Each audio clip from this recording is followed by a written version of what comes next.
Test, test, test, test, test, test, test, test, test, test.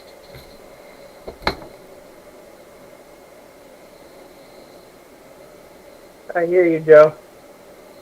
Yeah, I'm sure you can hear me in the video conference software. I'm trying to get it live to YouTube. Because YouTube is, Oh, okay. yeah, YouTube is a funny mistress. Say again? YouTube is a funny mistress. Yeah. So, what happened is, I got greedy trying to push my software to a max and start recording video game myself in my terrible game playing abilities. Because why not? Everyone has to have fun. And why not record yourself whilst doing it, no matter how embarrassing it may be? And somehow that locked my software, so the piratey thing. So I've been working on a workaround all morning and all last night. Oh, Um, really? yeah, just like that. What happened is my software updated, and it didn't like the update. So Oh, gosh. these things happen. And so this morning our audio has not been working. Really? Yeah. Well, I mean, some of the things I've been looking into is kind of a workaround for it, anyways.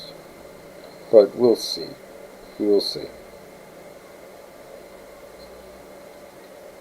What is the old saying? Technology increased our productivity by 150%, but increased our workload by 300%. Yeah. It's like trying to unlock a door with wet noodles. It just doesn't work. Yeah. Let's see.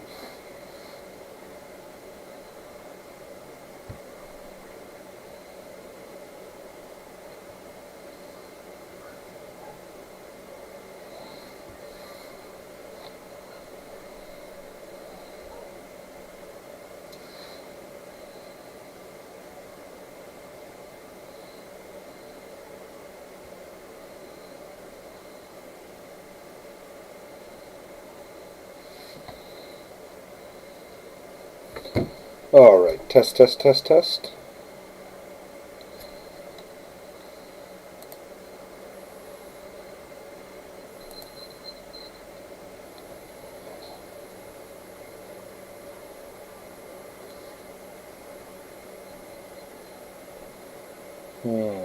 Doesn't seem like I'm still getting any audio out of it.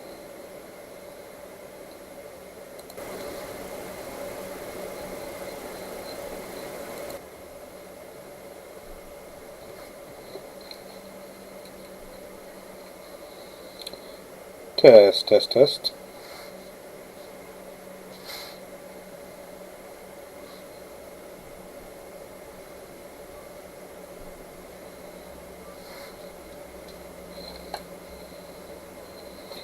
Oh, my stars, I think I might have gotten it.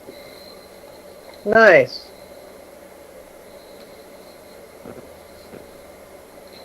Hello, Alexander. Hey, Alexander. So what part of Russia? Russia's like ginormous.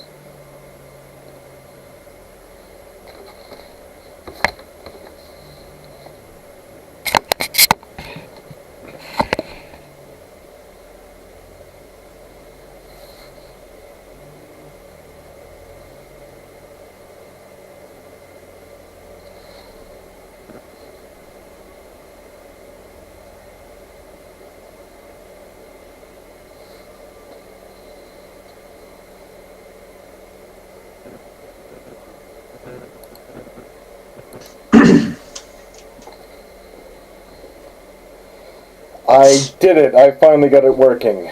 Yay. Is it back to working or?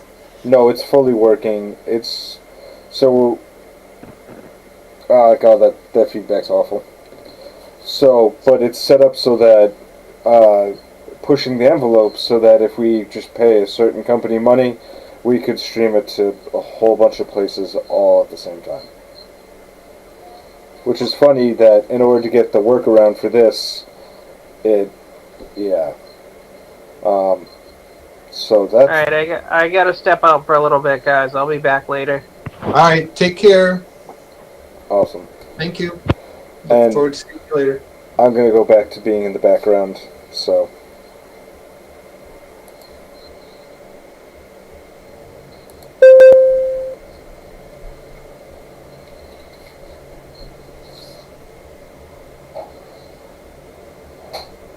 Well, let's start. Just you. Command.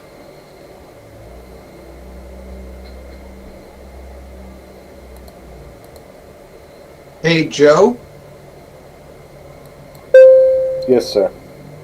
It says the stream is stopped. Yeah, because I had to completely reboot the whole thing over again to just set up as a Okay. new stream, and then we can just stitch it all together Oh, I using see. your. Okay. I see now. It's live again. All right. Yeah, I wanted to get it live and going. I'm not sure what the name is, but we're live, and then we can just delete everything and upload your video from the back end. All right.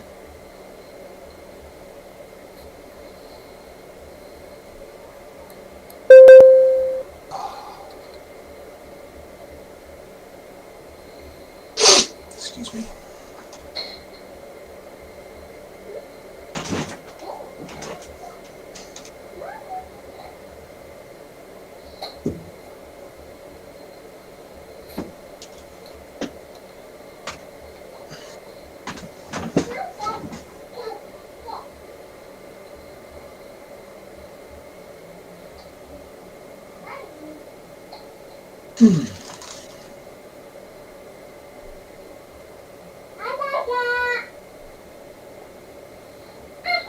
Just checking in to see if folks are back and whether we can proceed.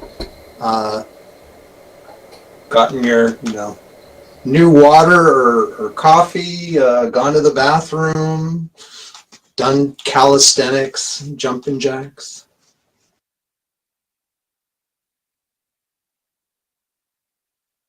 And then, by the way, Christine gave the list of, if you go to devices.ubuntu-touch.io, you can get the list of devices that the Ubuntu Touch operating system will run on.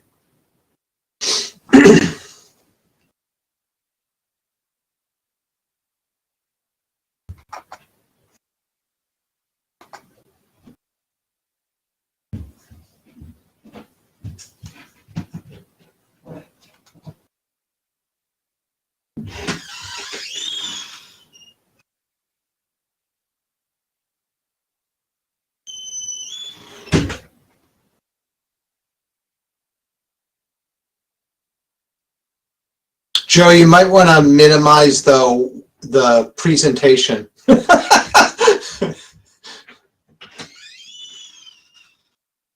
In your view.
Um,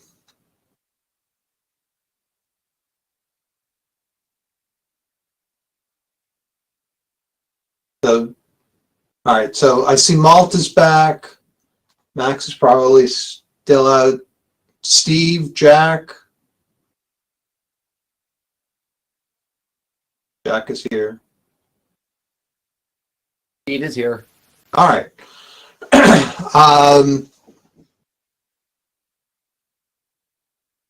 All right, well, I'm going to start recording, and then and we're already live streaming, and then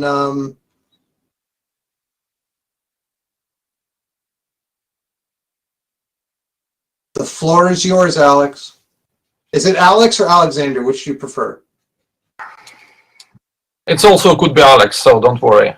Okay. All right, I'll mute myself. Please tell us about Russia. Thanks. And introduce yourself. Yeah. As I think Joe noticed that Russia is a big country. Well, thanks to Mercator projections, it looks like long country from east to west, but it's not as big as look on the maps usually. But it's definitely lies northern than Massachusetts. So we have a climate of something like Canada and a lot of completely unlivable areas. The modern Russia formed after fall of Soviet Union. We have legislation and constitution written in 1993, something like this. And it's mostly looks like European constitutions. We do not have amendments because nearly all these things were incorporated in constitution. But we do not have right to handle guns without special permission, so it's a bit exceptional. And censorship is definitely prohibited by constitution, so it's worded in constitution from the beginning. What else? Russia is federation, so it must consist of many states. Nowadays, with acquired Crimea and Sevastopol, it's like 85. But even from the beginning, the federal government held much more responsibilities and rights than compared to United States. At the late years, with the Putin years, the legislation of all states inside Russia was so-called harmonized. So, unlike United States, we have very, very similar legislations in all parts, since there is no exception. So even we have federal election law, the regional election laws are just copy-paste from federal one. Because our legislation system is not like in United States, it's mostly like European one, so the court decisions does not create precedent. So any courts can make any decisions independent of previous decisions, maybe except the Supreme Court decisions. As I said, our legislation started being created in 1993. And unfortunately, internet legislation fell into legislation, and our internet legislation is like copy-paste from then telephony legislation. We have licensing for ISPs, have licensing for hosting providers, and telephony and other communication services. Legislation is written, especially internet one, with very strange words because it contains a lot of buzzwords which were used at International Telecommunication Union at that moment. And since that, the basis of this legislation have not changed. But the most dangerous thing which appears is that ISPs have to collaborate with law enforcement agencies and descendants of KGB. Now it's called Federal Security Service. At that moment, there was an obligation to help to security services to perform bulk wiretapping. So that's and this actually forms a different communication method. So James and his colleagues tried to phone me, but I preferred other ways of communication because I definitely know that phone calls are now recorded and stored for years. But I will tell about this a bit later. So, how we got official censorship? I called it official. It does not call censorship in legislation. But once, I think it was around 10 years ago, the legislators in our state parliament, and federal parliament for sure, decided that they need to protect children. And what is the easiest way to protect children from harmful and abuseful information?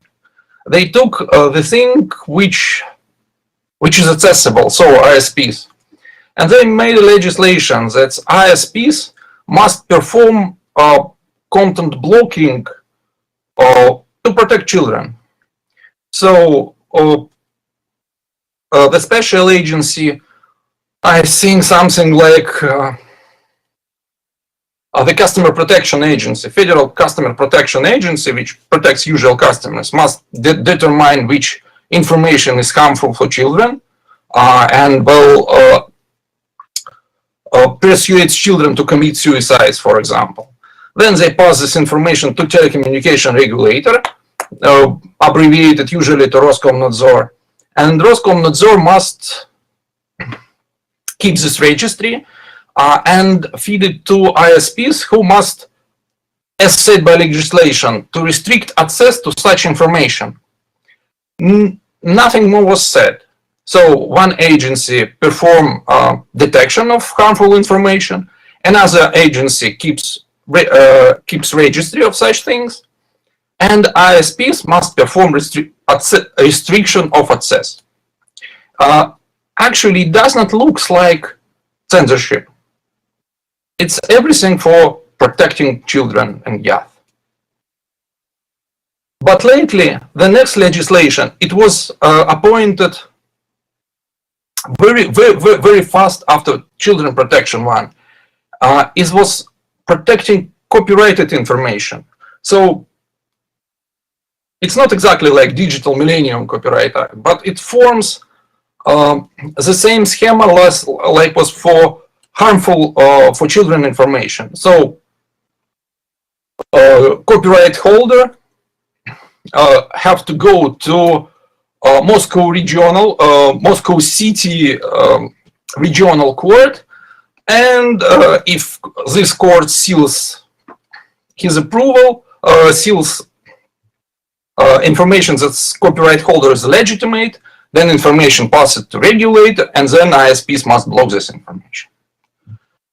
Sorry, again, must restrict access. At that moment, it was not formulated as blocking. Then legislation about protecting against terrorist information and propaganda was approved. It seems like in 1 year. But at that moment, there was no fines and penalties for ISPs for non-restricting access of this information. So ISPs, well, very lazily on the DNS level tried, well, just to filter this size. There was no additional expenses. It was really lazy. But under terrorist legislation, terrorist protecting legislation, sorry, well, in Russia we just dropping these protection things. The first 3 websites which was blocked as terrorist propaganda information was 3 political opposition sites, political opposition to Mr. Putin sites. They tried to go to the court and appeal, but court said something like, okay, for terrorist propaganda information is responsible attorney of the state, and if he decides, then he decides. He understands what is terrorist information much better than you. But then, well, presidential administration noted that actually these websites are still mostly available for most of the Russian customers because they can change IP addresses rapidly and, well, use very simple techniques for bypassing even those simple content blocking. And then legislators in our parliament started modifying legislation related to ISP regulation and internet regulation. So then blocking became obligatory, and the fines was raised, and then raised again, and then raised again. In addition to that, a lot of other kind of harmful information were added. So now we have 9 or 10 agencies which are deciding which information should be blocked. So customer protection services for detecting what is harmful for children. Moscow court decides about copyright violation. Attorney of the state defines what is terrorist propaganda. Something like nature preservation agency have right to block information which is harmful for nature. And actually, it doesn't look like censorship because it's completely split. One agency decides what is harmful, another keeps registry, and ISPs have to block this.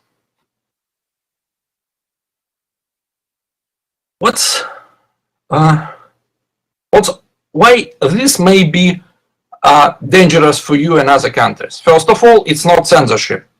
It's a technical regulation. So the determining which information is harmful for children or being terrorist propaganda doing by an agency. And ISPs who blocks information are actually just following telecommunication legislation at that moment. So any talks or court appeals or Supreme Court's requests or even Constitutional Court requests led to nothing, because everything is okay at any of this part. But in general, it forms very solid censorship system. Nearly all political opposition media are blocked this way. Even on the municipal level, the municipal court can decide which information is harmful, and it have to be added to blocking list, to federal blocking list. So political opposition on municipal level can be easily shut up at their own level. And actually, all this need to be appealed at the court which serves the district where the regulator who keeps the list is located. And I do not remember any cases when that court decides that actions of regulator or a state agency who passed information to regulator was illegal. There is another issue. Because you see, I'm trying to cooperate with different international organizations.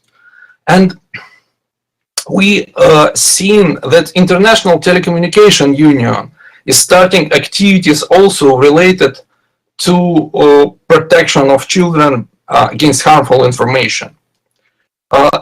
And as a symbol of harmful information in Russia is so-called blue whale, like that was a name of community which persuades children to commit suicides. And I see that ITU officials coming with these blue whales to Ukraine, to Georgia, well, European Georgia, not yours Georgia, and trying to persuade local governments to perform something to protect children. And as you see, in Russia, we started legislation because no one could object the things which protects children. But then a lot of other will be added, like terrorist, which is used for political opposition suppression. Well, I think which is very similar to all us pirates is activity of copyright holders. So one may say that even that censorship system was lobbied and built for the purposes of, well, Hollywood majors who wanted to block movie piracies. Yeah, actually,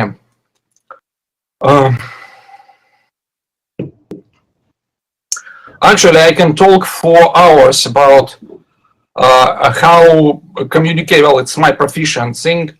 How Russian communication legislation is organized, and how it harms Russian internet industry.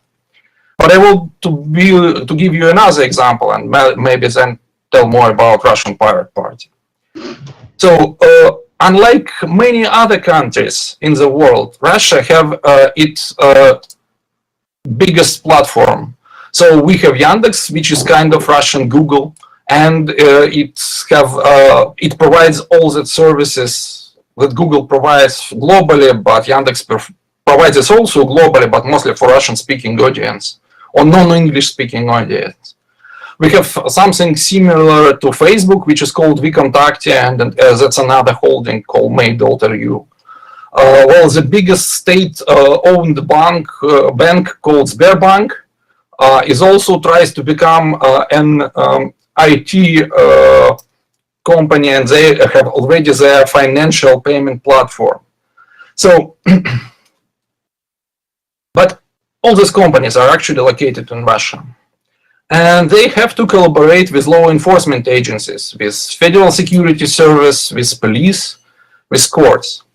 And that actually leads to another thing, which also related to censorship. In Russia, last years have been issued more than 2 million wiretapping orders. So populations of Russian Federation is like 140 millions. And each year, around 250,000 of criminal cases are being investigated. So 250,000 of criminal cases and 2 million wiretapping orders needed to investigate such cases. Russian courts always seals wiretapping orders. So the only cancelled wiretapping requests are the ones where the name of wiretapped person is not specified. Unlike other countries like United States, when the court protects citizens. Then it allows police or investigators to instantly receive information about customer of Russian platforms. And actually our law enforcers, corrupted in their minds, decided that's much easier than fighting real terrorists and real extremists and real violent criminals. It's easier to find to VKontakte and find the posts which calls for violence or having stupid jokes or saying something bad about religious people. Well, blasphemy is not a criminal case, but we have a criminal charge in Russia, but we have something violating feeling of believers. Maybe you heard about the case of Pussy Riot. So the people now know that law enforcement agency can easily read what is your real writing and its social platforms in Russia, and then charge you, and then you will definitely can get out of their hands. Those really non-funny things that 2 years ago a lot of young people posting stupid memes were charged or criminally charged for terrorism support. Like, very sarcastic memes about killing a Russian or something like was interpreted by law enforcers as actually call to killing all Russians or something like this. So people started to self-censorship themselves, knowing that in Russian platform they can be easily found. There is no anonymity, and also law enforcement can abuse themselves. I think about censorship, I give you a real good preview, but we still have other issues, because government surveillance is a great issue for Russia. Since creation of Russian communication legislations, telephony operators are obliged to perform bulk wiretapping for the purposes of law enforcement agencies.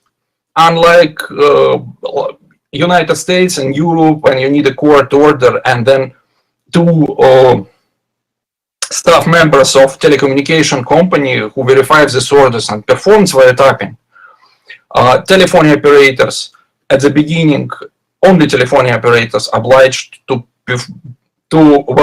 copy all voice calls to Federal Security Service. And about 5 years ago, it also was completely legislated for internet operators. And even 2 or 3 years ago, internet operators and telephone operators was obliged to store all phone calls and internet traffic for about nowadays half of year, but in 5 year time they must store all internet traffic for a half of year. If for telephony calls with modern telephony compression technologies, it might be possible. For ISPs, it's completely stupid and unrealizable. And you see that compared to Europe and United States, Russian ISPs are obliged to spend much more money for the purposes of helping government to fighting terrorism or criminal cases, something like that. And the most sad thing that we have no evidence that such things like bulk wiretapping or children or blocking harmful information or blocking copyright information, or we have another state agency, I think it's Roskomnadzor itself, which protects information called LGBT propaganda. Yes, it's prohibited information in Russia. That it's really help for the purposes which was basically declared. We have the same statistics shows that the children's suicides are at the same level as was before this legislation. The holders of copyrights and media have not increased the amount of revenues. We still have terrorist acts, or at least people charged in real terrorism cases. So we have the same amount of people criminally charged in drug distribution, and such information is also have to be blocked. So blocking, by the way, blocking information on drugs, for sure, for protection of children, led, for example, for blocking of information on Wikipedia pages related to cannabis or drugs, or drugs mentioned in some movies. So all this actually does not help to fulfill the original goals, but it really helps to perform political censorship. Again, back to surveillance. We have bulk wiretapping, so please do not try to avoid making phone calls to Russians using conventional phones. Try to use other channels. As you maybe seen, I prefer to use United States platforms like Gmail, because, well, I do not care if NSA knows something about my meetings and my business partners here in Russia. But, well, Russian companies and Russian law enforcement really wants to know this. Surveillance, yeah. We have, especially here in Moscow, a lot of surveillance camera installed by the city itself, and because Moscow is very rich city compared to Moscow have something. Moscow city as a state inside Russian Federation is actually the 5th wealthiest city in the world or something like this.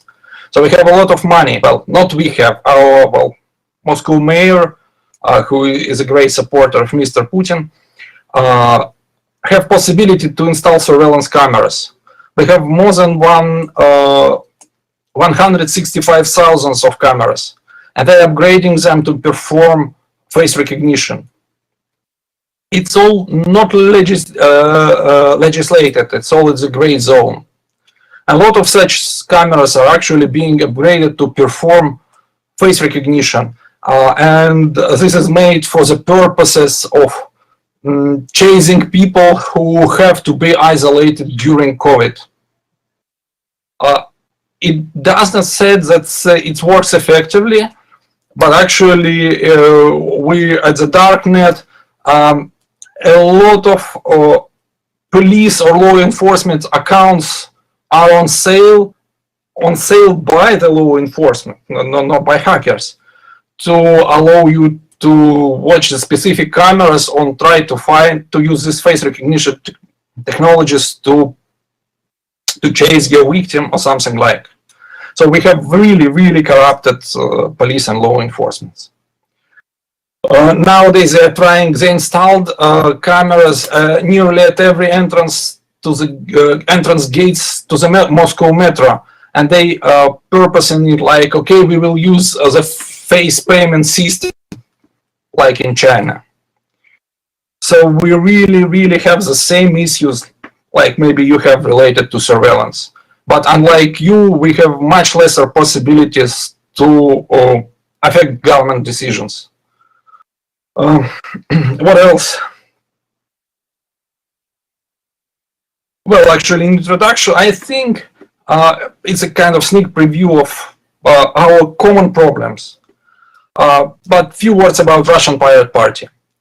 Russian Pirate Party does not exist officially. We was created as a group of people around 2011, like many other pirate parties. In 2012, we started official registration process, and unlike many other countries, there is no small parties or regional parties in Russia. So if you want to be officially registered political party, you have to become a federal party. And to create at least 50 regional chapters. But actually, even we did this, Russian Pirate Party have not been officially registered, and we have a court decision saying something like piracy in Russian Federation, piracy is prohibited on the rivers and seas, so we cannot register this party. That was decided by a court and sealed in appeal. I think 2013 and 2014 we submitted case to European Court of Human Rights because Russia is a member of Council of Europe, and I think less than months ago it was communicated by European Court of Human Rights, so we are trying to find our truth in higher levels than just our government. I think we have nearly the same issues because we have bigger platforms who really abuses their community policies. So it's not problem specific to Facebook only, but also to Russian platform and social networks. By the way, the Russian pro-governmental media optimizers, I don't want to call them hackers, found ways how to abuse community policy of Facebook itself to inhibit information of Russian political opposition, because for a few years Russian political opposition was able to communicate freely and freely distribute its information only on Western platforms like Facebook. There was very popular blogging platform called LiveJournal. It was really popular in Russia until 2010, but then it was acquired by a Russian company, and the political opposition have to move outside. And actually, the LiveJournal was one of LiveJournal blogs was one of the first political opposition sites blocked by the first censorship things. So I think that we really may need to cooperate internationally to start fighting this with global platforms, because they're trying to split us and work at any region separately. For example, we did not know who actually performs a language adaptation of community policies of Facebook to Russia, who instructs moderators about local cultural context and other things. I personally know how it's performed in Kenya for African languages, but I know nothing about what Facebook and what and how Facebook doing in Eastern Europe. Especially, it's for example, we have a conflict with Ukraine, and such conflict rises to even global platforms and blogs, and Russian government really abuses it. Another thing which I want to bring to you that yes, I heard in previous sessions that somebody said that propaganda is done in Russian money. And few Russian hackers actually was accused in election melting during previous presidential elections. The thing is that previous presidential election was in 2016, I think. The rise of activity of political opposition in Russia happened in 2011, when Russian Pirate Party was created nearly at that time.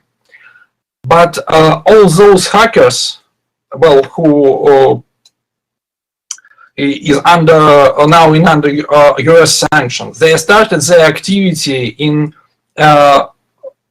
Facebook and other virtual platforms. They started it also in 2012, and they started it with fighting Russian opposition. We, as a political activists, claim to Google, then YouTube, to Facebook, saying, look, these people are unfair, they posting the fake claims, they posting real misinformation. But at that moment, Facebook and Google say, oh, yeah, it's okay, well, nothing dangerous. But actually, you see, 2016 and previous election happened, and only then the platform have to notice that we warned them for years. And maybe last but not least, I think which Russian money is most dangerous for you. I don't think that misinformation money nowadays could bring a lot of danger, or Russian hackers. No. The most dangerous and not very well known in the United States are actually Russian corruption money. Because corrupted politicians from Party United Russia, Putin allies, they stole a lot of money on different levels in Russia. But they do not store such money in Russia. They prefer to buy properties in Western Europe and in the United States. I'm not sure that's buying something in Massachusetts, but definitely in Florida and California and New York City. A few months ago, a funny story revealed that I think mayor of Russian city of Irkutsk, who have to declare all its incomes, and it's known for, well, many years actually owning 6 or more houses in United States, and he was ruling few years of the city in the middle of Russia, sitting half of year in United States just to keep his status of his green card status. And actually seems that he's already got American citizenship, and then he resigned and moved to United States permanently with his family. So the most dangerous thing that's corruption-minded way of life of Russian allies of Putin may slowly move to United States by, well, saving their money here. Unfortunately, it's not very well seen in United States because their money looks completely legal. But that could be an issue also in the long term. So thank you very much. If we have few minutes and you have questions, I can answer you. Maybe not just now, but well, feel free to ask us. Hi, I have some questions. Okay. So I'm getting a little bit of a feedback, so I do apologize. Could you turn down your mic just a little bit? And if you hear random baby sounds, I have a baby pie in the background, which is why I don't have my camera on. But So, but my question is, so a lot of this is regulated through the courts, correct? So, Sorry, what is regulated? so a lot of the censorship laws are regulated through the courts, though, and you said that when everything's broken up into different agencies, and that's how they layered it in for their censorship. So you would say that the Do It for the Children was starting it off, but what would you say is out of all the different agencies, are there a few offenders that are worse, or is it just overall censorship and silence that's really, is it just more like a combined effort which is making this difficult to be? I'm not sure that I got this question right, but the different agencies are just trying to find different kinds of harmful information. Actually, if somebody from corrupted power need to perform censorship, they just declare that this media or this website have this kind of harmful information. And it's really, really difficult to prove that it's not true.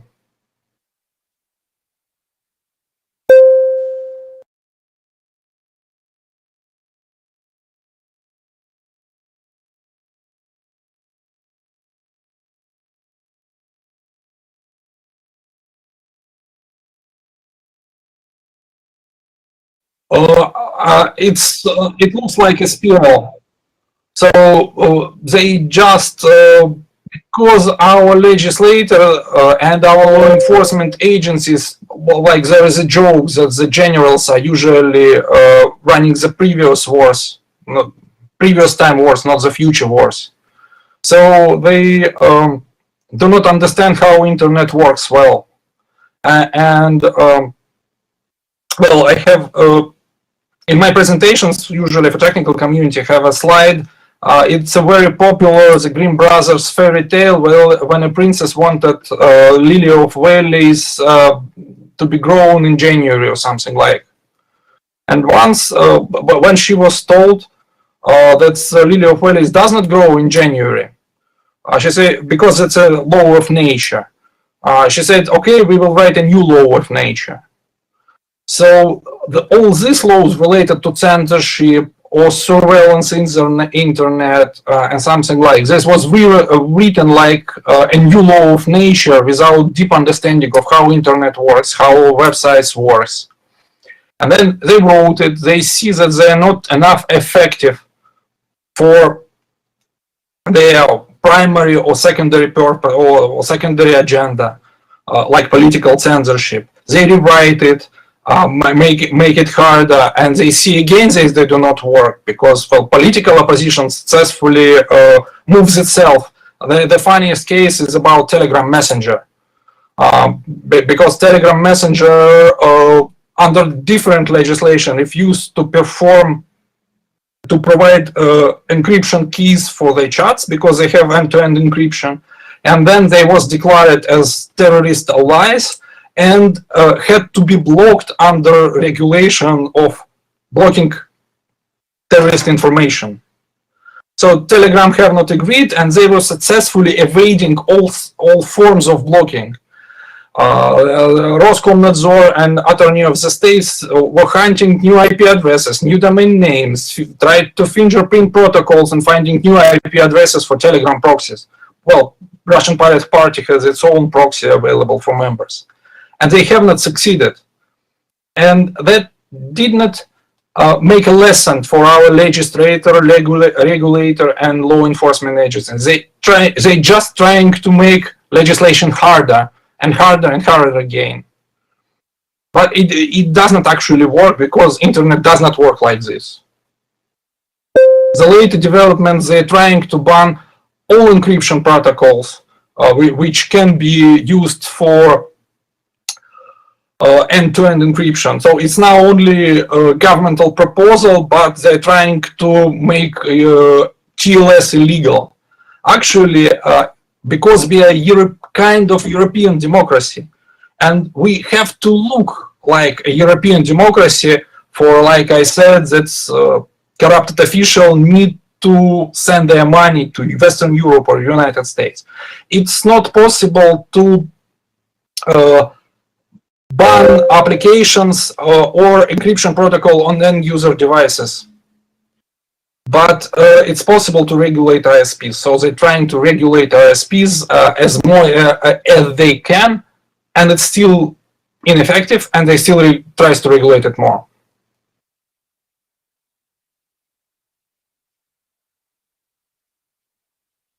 Is it enough answer?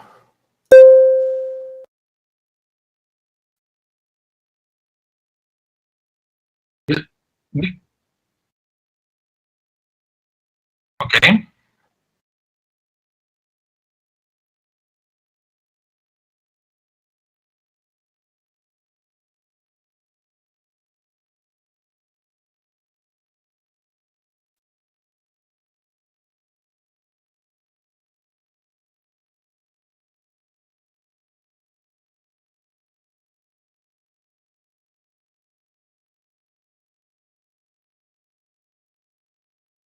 Well, we nearly exactly as you're told. We need international community or international organizations just make activities which performs Russia as a state to become unacceptable. Again, they store their money, not the money, but also it's kinder children. If you see the member of Putin's party, United Russia, talking about well being patriotic or protect Russia against United States, against Europe, against gays or something like, you definitely know that his children or her children live and study in Switzerland, England, United States. It's well, I'm out of words. It's at least unfair, but that's what's happening. Unfortunately, under European or United States principle of rights, well, children are not responsible for their fathers, but the fathers and mothers are actually abusing this principle. So, if international community in political thing will make such behavior unacceptable, that may help changes in well Russia itself, because economical sanction does not work. Mr. Putin and his allies, well, sanctions usually hit ordinary people, but we have difficulties of changing ruling party with current mechanisms. Another thing which we could cooperate more effectively is work with global platforms, because as I said, we don't know how Facebook adopts community policy guidelines to Russian language, and as I've noticed around latest presidential campaign in the United States, that Twitter and Facebook were also well filtering some forms of information. And our example, I hope, shows if you just implement filtering for one purposes, it can be used for other purposes, up to censorship. So ISPs have to implement filtering for protecting children, but that started immediately used by copyright holders and government to suppress political opposition.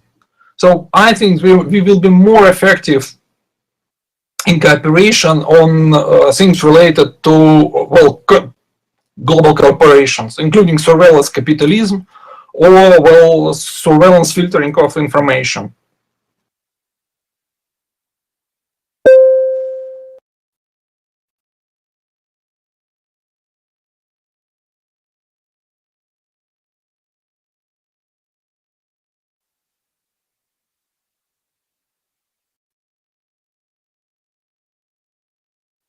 Anyway, you can contact me or Russian Pirate Party if you have questions, or we could start cooperating on international platform like Pirate Party International. Because in many countries we have the same issues, and as I said, global corporations are trying to split us and have deals with our governments separately. I think we need to unite and move as a strong front globally. Thank you very much. Maybe as a final words, we're really astonished by your presidential campaign. For the 20 last years, we definitely know who will be elected as Russian president. So it's not surprising. And it's astonishing for us to see that you do not know who will be your president. It's a real example for us and gives us hope that once it will be in Russia too. Thank you very much. Thank you so much, Alex.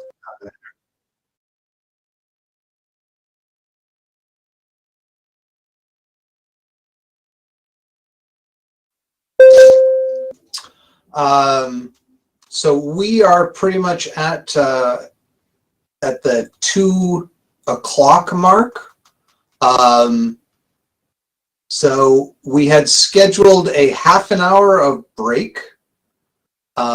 Is that something that folks want to do, or should we continue on, or how do folks feel?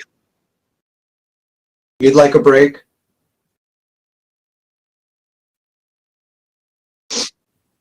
Okay.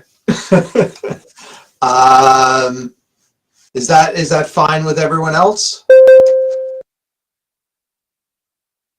That works for me. Okay. All right. So why don't we take a break until 2:30, and when we come back, Steve can talk about the stuff that he's found out about. What you summarize it as zoning and discriminatory zoning? Did I get that right, Steve? Well, the title of the presentation is Preserving the Character of Your Community versus Paying the Rent.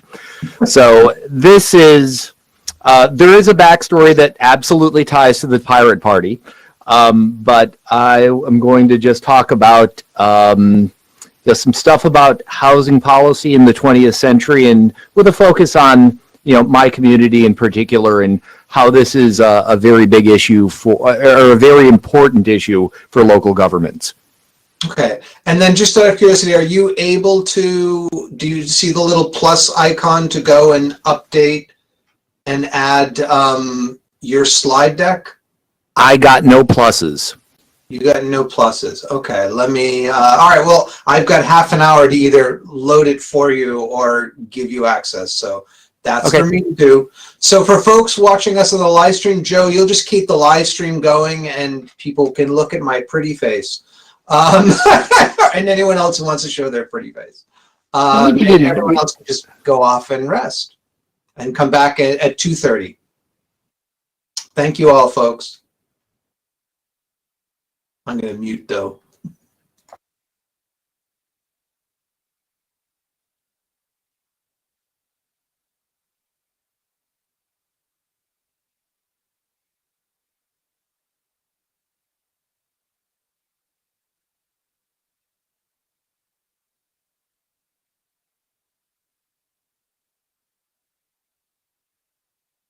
So Steve, if you still happen to be there, I made you presenter. So see if you can upload.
Hey, Kendra. Hey, what's going on, Steve? I'm gonna mute my microphone. I'm in here moving furniture. What time are you gonna present this? At like 2:30? 2:30, yeah. We're taking a break now. Okay, I'll check back in. Mm-hmm.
Steve, I made you presenter. Are you able to upload your presentation? Yes, I was able to do that. Okay, very good.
Hello.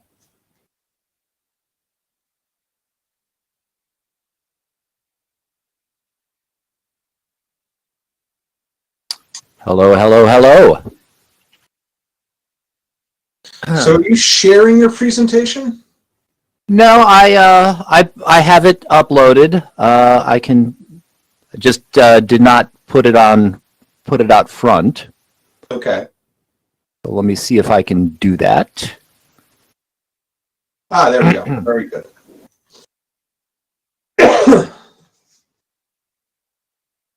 Not saying we should start immediately, just wanted to I'm make just, sure other people could see it. Mm-hmm.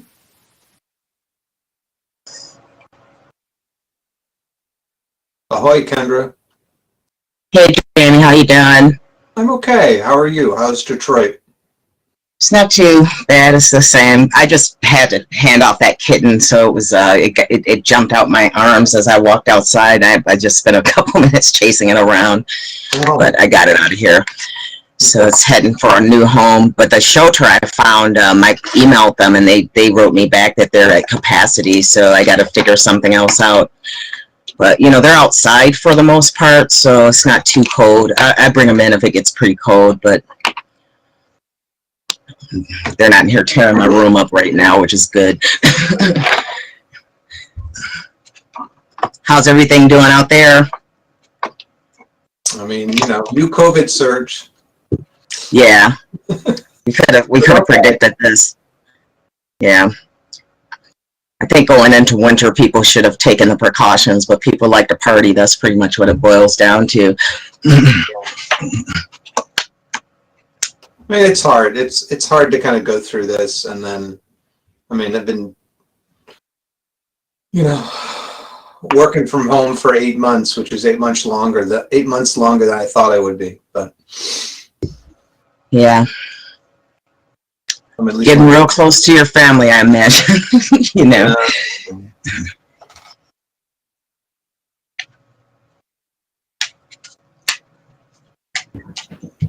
So how are you guys handling the holidays? Are you going to just keep the distancing up and say hi over the internet? More than likely. I mean, we might just have the 4 of us and my mother. We're still trying to figure it out.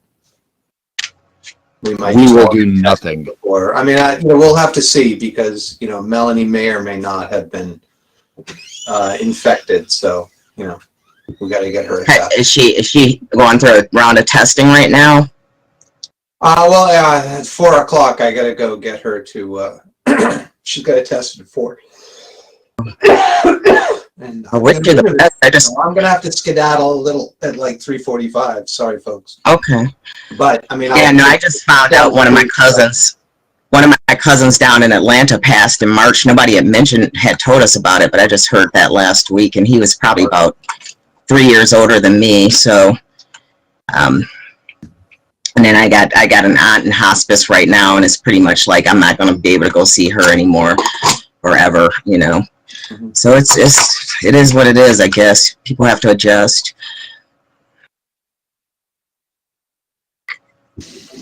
We will.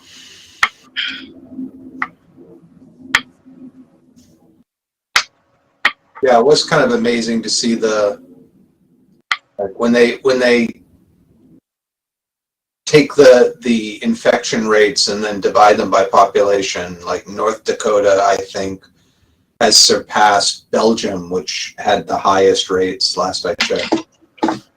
Yeah, South Dakota has an even. I think theirs was even higher. Like North Dakota was 6,600 per 10,000, and South Dakota was like over 7 So that's like 7% of the population.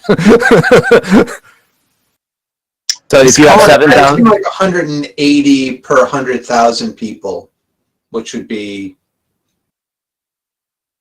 not quite 1%. I mean, it's 0.2%, right? well, no, I was thinking South Dakota, if it's 7,000 people per 100,000, Oh my. that's 7%. Yeah. No, that's 7 out of 1,000, so 0.7%. Right? 7 out of 100. 7,000 out of 100,000. 7,000 out of You're right. 100,000. I'm sorry. You're right. Yeah, 7 out of 100. Yeah. Yeah.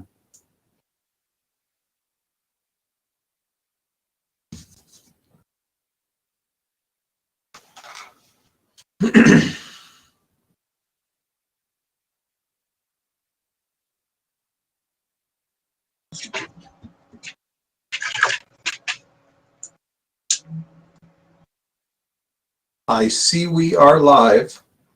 Thanks, Joe. At least on the stream. Are folks back?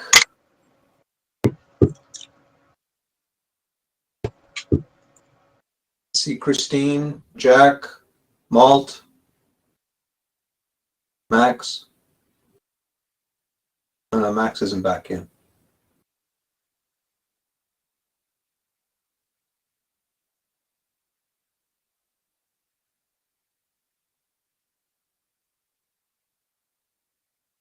Thanks, Max.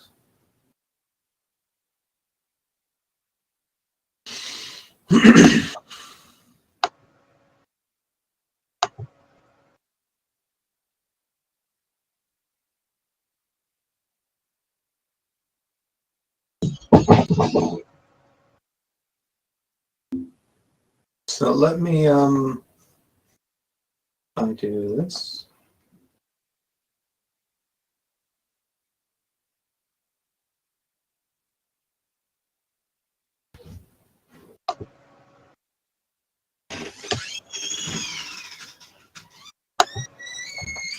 Joe, would you show the presentation, please?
Jamie, should I wait a few minutes before getting started, or do you think we can just go ahead?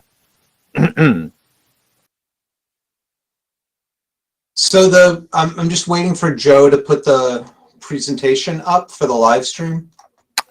Ah, okay. So otherwise it's just like a blue screen. So I don't know. Are you sharing? Do you want to try sharing your screen?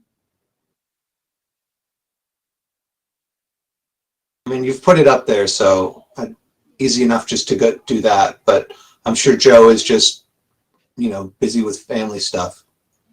So. Yeah, no worries. Could you put the presentation up? It should be streaming right now. I do apologize. Let me see if I, No, it's the one on the bottom right side. Just click that. The icon, the... There we go. I especially apologize for my delay coming back.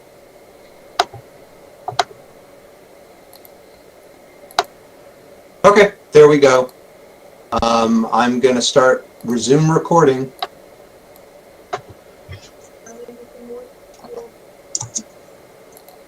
The floor is yours, Steve. Thank you. Oh, well, thank you. I always appreciate a good floor. So this is, I'm Steve Revelak. I am the current co-chair of the Massachusetts Pirate Party and was... Steve, I do apologize. We're having a little bit of an issue with the stream. Jamie, did you pause the stream?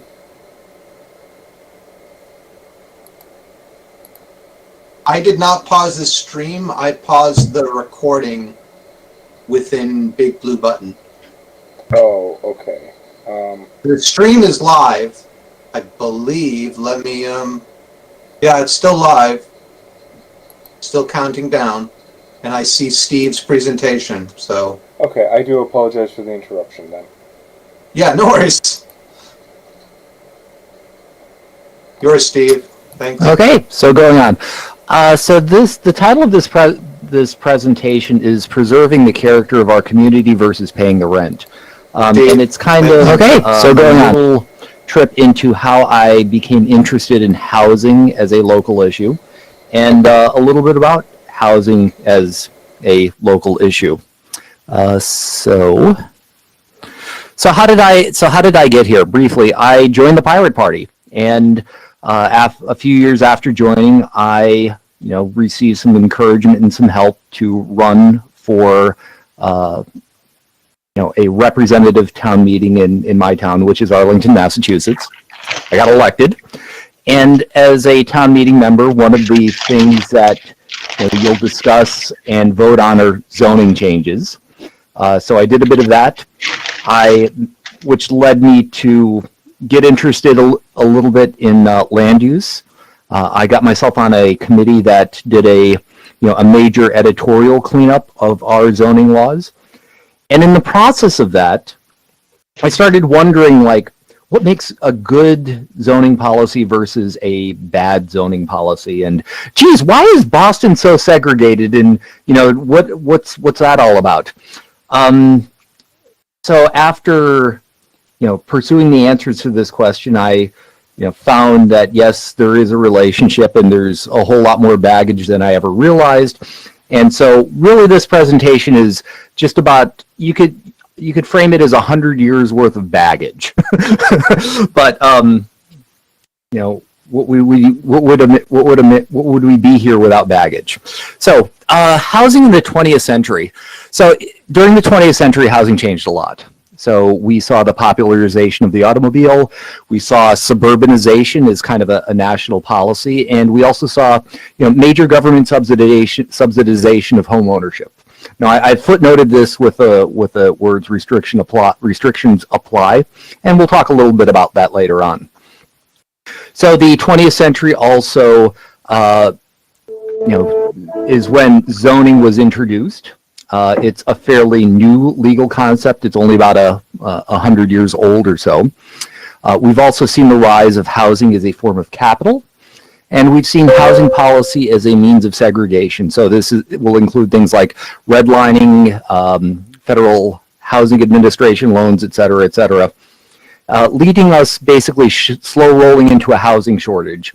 And when I say housing shortage, I'm talking specifically about Metro Boston. When I wrote this, but it's Metro Boston is not unique in the sense that in the sense of having a housing shortage. It's there are quite a few metro areas that are also in the same boat. But for this, we're mostly going to talk about housing as a policy tool for racial and economic segregation. So the origins of zoning. So zoning is a police power, which is basically the Constitution gives states police powers, and zoning is something that the states delegate to municipalities. But it regulates real property, so it's a general term for land use regulations. So it can regulate the physical characteristics of an area, so building size, how high it is, the number of stories, if they're yards or it has to be set back from the property line. And it also regulates uses. So uses are things like a single-family home, an apartment building, supermarkets, auto repairs, hospitals, dentist's office, et cetera, et cetera. So originally, zoning was used to regulate residential and industrial uses. The idea is that you should probably keep a steel mill or a slaughterhouse away from where people live. It was also used to regulate things like building height and step backs on skyscrapers. So New York City had one of the first comprehensive zoning laws in the United States. It dates from around 1916, and one of the innovations they introduced was the concept of a sky plane. So that basically as a building went up, it had to step back a little bit. And this sort of led to the wedding cake look that skyscrapers have in New York City. Now, shortly after, doing these humble beginnings, somebody got the bright idea, could we use zoning to segregate a community by race? Well, yeah, we did that, or at least we tried to do that. So racially based zoning was declared unconstitutional in 1917. There was a Supreme Court case that sort of served as the basis for this decision. It's called Worley versus Buchanan. And the Supreme Court declared that racially based zoning was a violation of the 14th Amendment right to life, liberty, and property. Specifically, they found that race-based zoning impinged upon a property owner's right to sell property to whomever they might want to, including, say, a black family. Now, single-family zoning originated as sort of a solution to the Worley decision. So the idea is that if you can't zone by race, what you can do is zone by economic status.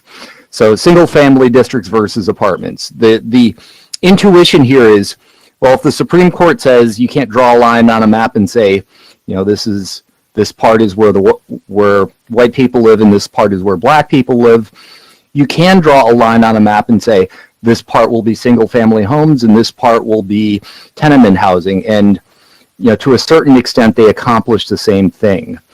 So this wasn't being sort of a new legal area. This was challenged, and again, there's a Supreme Court case, Amber versus Euclid, dating from 1926, where the court ruled that single-family zoning was legal. So you can't zone by race, but you can zone by economic status.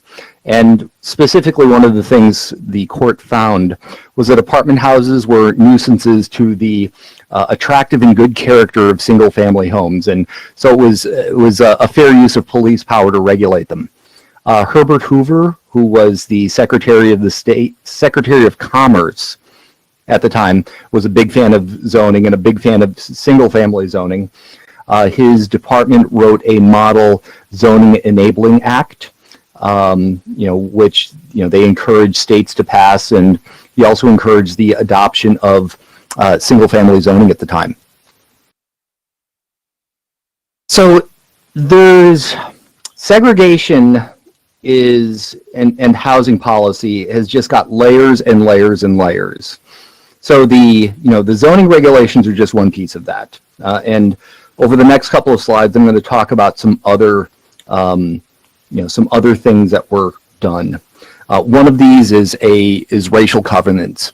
So a racial covenant is a deed restriction, and I have a screen capture of one from a lot in Arlington, Massachusetts. This one dates from around 1923, but it says, "No sale or lease of any of said lots shall be made to colored people, nor any dwelling erected on any of said lots to be sold or occupied by colored people." So that's a racial covenant. So this was, another way of using, land use to segregate. So these were really common back in the 20s. A group from Minneapolis found thousands of them in their city deeds. It was, this lasted for a while, but it was eventually overturned on the basis of standing. So what would originally happen is, a person with a racial covenant in their deed might try to sell their house to a black family, and their neighbor would sue them. Eventually, this was challenged on the basis of standing. A deed is a contract between a buyer and seller, and the courts agreed that only the seller has standing to sue the buyer, and a third party who happens to live next door does not have standing. So this is actually one of the things that led to the formation of homeowners associations.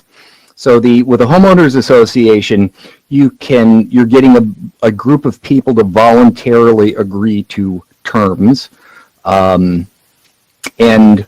one of the terms that got written into homeowners associations early on was that the buildings were not to be occupied by colored people. So redlining is a practice that dates back to the 1930s. So a government agency called the Homeowners Loan Corporation of America, this was a New Deal kind of agency, drew up actuarial maps of cities and towns. So what these maps tried to do was associate the risk associated with making home loans in different areas. So there were 4 grades of risk reflected in these maps. So green areas were the best, most desirable, and they tended to be white and professional class. There were blue areas, which is the next grade down. It was called still desirable. Yellow zones were categorized as definitely declining. Arlington's yellow zones, in the HOLC's kind of paperwork for, mapping out areas, our yellow zones were remarked as having high concentrations of foreigners, Jews, and relief families. And finally, you have red hazard or hazardous areas, which tended to be areas with black populations. So these maps were used as the basis for underwriting home mortgages. And basically, if you lived in an area that was red, you would not be eligible for a loan. There's an interesting case from Detroit, a neighborhood that I'm sure Kendra knows more about it than I do, but a neighborhood called 8 Mile, where a developer wanted to build a sort of a big set of housing, and they were denied a loan to do this. The developer built a 6 foot tall concrete wall around the area, and then they got their loan. So this is what one of these maps looks like, and this is Cambridge, Massachusetts. So you've got the Mass Ave Bridge here, you've got Harvard. This area here at the time was mostly industrial and MIT, but you could see that a good bit of Cambridge was redlined or yellow lined. And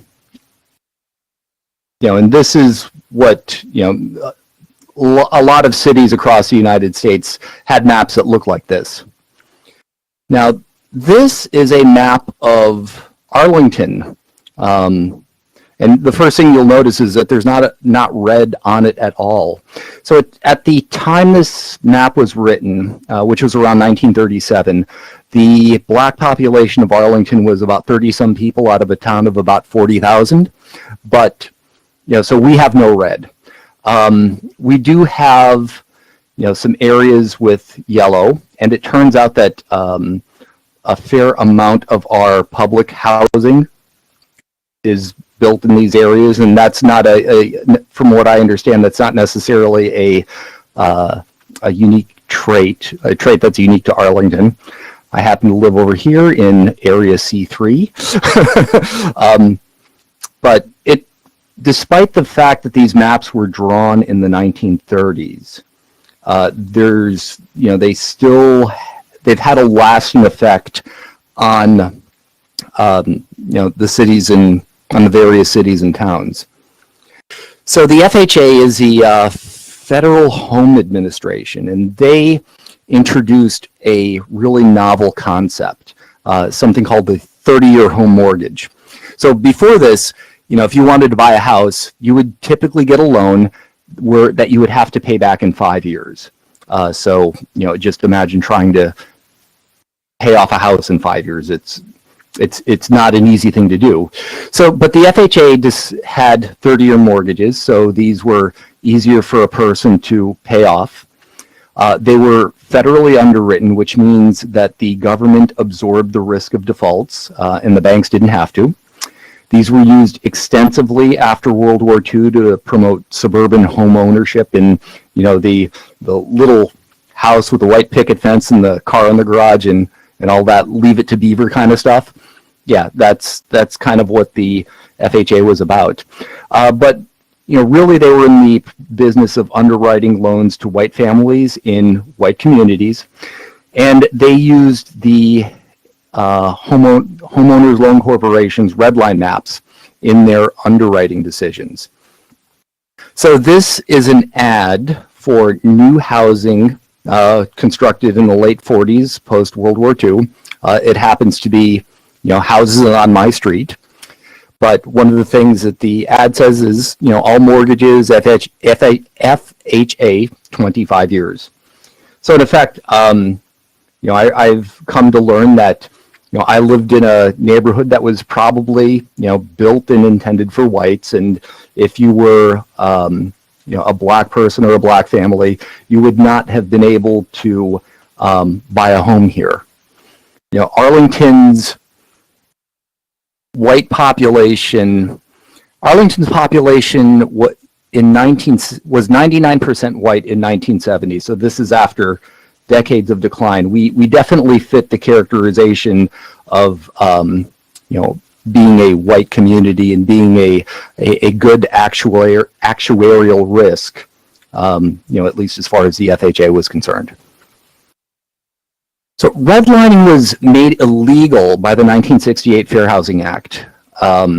However, there's still, as I said before, there are still effects of this felt today. Oh, yes, Kendra? Okay, I'll keep going. Sorry, I was just checking my audio on a second. It works. Going on. So a lot of the subsidized housing and public housing is in formerly yellow and redlined zones. Cambridge, a couple of months ago, they passed something called a 100% affordable housing overlay. But the planning department's presentation to their planning board just drew a map of the city. They noted all of the places where subsidized housing existed in Cambridge, and then they showed their FHA map, and it was all in like yellow and redlined areas of Cambridge.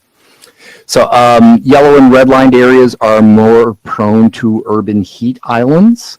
And basically the one of the significant and lasting differences is that during this period of suburbanization and government subsidized home ownership, you had one class of people that were able to buy homes and build generational wealth. So you buy a house, you pay it off after 25 or 30 years. Now it's something that you could pass on to your kids, or you could sell. It's a piece of capital, it's a piece of equity. On the flip side, you also had another class of people that were not able to take advantage of this sort of thing. They weren't able to build generational wealth, and there was actually a whole separate it's referred to as the secondary credit market, which was available to black home buyers or people who wanted to try to purchase a home. You could think of it as it's almost in the same way as conventional loan versus payday lending. The terms were a lot stricter. They were more expensive, and there was they inherently created a high risk of default. So when people talk about a person's zip code determining part of their outcome in life, this is one of the things behind that. So other tactics or other strategies that were used for housing segregation include blockbusting, public housing. Originally, public housing it came about because I can just interject, Steve. Can you define blockbusting? I'm not sure everyone knows what that means. So, I don't. Blockbusting was a dirty realtor trick. So what you would do is you'd take a neighborhood, right? You take your nice white neighborhood, and you hire a black woman to go around and to push a baby carriage around it. And then you hire a couple of other black guys to go and drive through and park, and so people can see them. And then the realtors would come in and say, hey, this area is going to get overrun, but we'll give you a really good deal on your house. So, and what these realtors would typically do is they'd use scare tactics to frighten off the nice white home buyers, and then sell the homes to black families at a really elevated price. So yeah, role of realtors. Another place where realtors have come up, played a role in housing segregation, is who they're willing to show different properties to, how many they're willing to show. Suffolk University did a study about this recently. They hired, they had test subjects go and basically try to rent an apartment, and looked at various forms of discrimination in the process, like whether a realtor would call them back, and how many places they were shown, and where they were shown. And there's still a lot of discrimination going on in this process today. That was their conclusion. Mob rule. There's sort of a famous case from Levittown in New York, where a black family tried to buy one of the homes. None of the other strategies sort of worked to keep them out, so 100 big angry mob showed up and tried to convince them to leave one evening. So after the passage of the FHA in 1968, one of the things that was fairly common was municipalities adopting stricter zoning ordinances in the 1970s. So in effect, since effectively the municipalities were now in the position where, for years, the mortgage underwriters would kind of take care of doing the segregation. Now the municipalities had to actually do some of that themselves. So to just recap, so 20th century housing policy, it was a multi-layered system that was, by and large, focused on segregation, primarily oriented towards race-based segregation, but over time this shifted to class-based segregation, class being a proxy for race, and this is one of the things we still have today.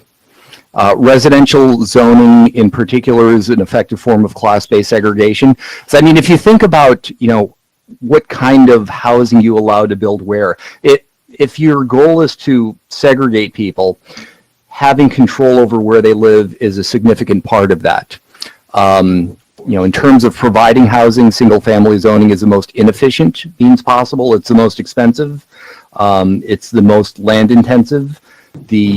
Generally speaking, the homes are less energy efficient than multifamily buildings, and suburban sprawl and having to drive everywhere is also one of the environmental consequences of, suburbanization in the 20th century.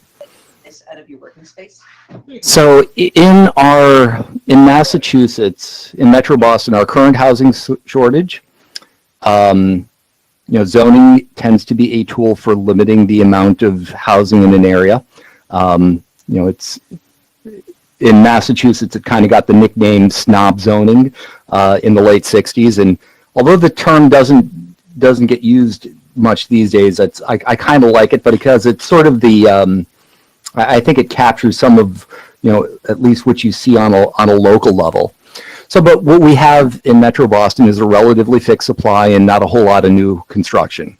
But there has been an increasing demand. So people are moving back to cities. Boston and the surrounding communities have a pretty good job market at the moment. Since in the last 10 years, Boston and its immediate suburbs, what I call the Metro Mayors Coalition communities, have added something like 148,000 new jobs and 110,000 residents, while only permitting 32,000 homes or so. So there's more demand for housing than there is housing to go around. And what we basically have is a demand-driven market where, if you're selling, things are great. If you're buying, things are not so much. Assessed home values in my community. Now, these are property assessments, which generally trail market rates by about 2 years. But you can see so for a single family home, we went from $585,000 to $825,000 average assessed value over 5 years. 3 family homes, $700,000 to $915,000. Condominiums, $352,000 to $500,000 on average. Rental markets, this affects rental markets too. So these are the fair market rents, which are set by the I'm blanking on the name of the federal agency, but in the Boston, Cambridge, Quincy, Metro Boston area, they've gone from about $1,500 a month for a 2-bedroom apartment on average in 2016 to $2,300 a month in 2020. So a lot of this happens, at least in my community, is driven by changes in the cost of land.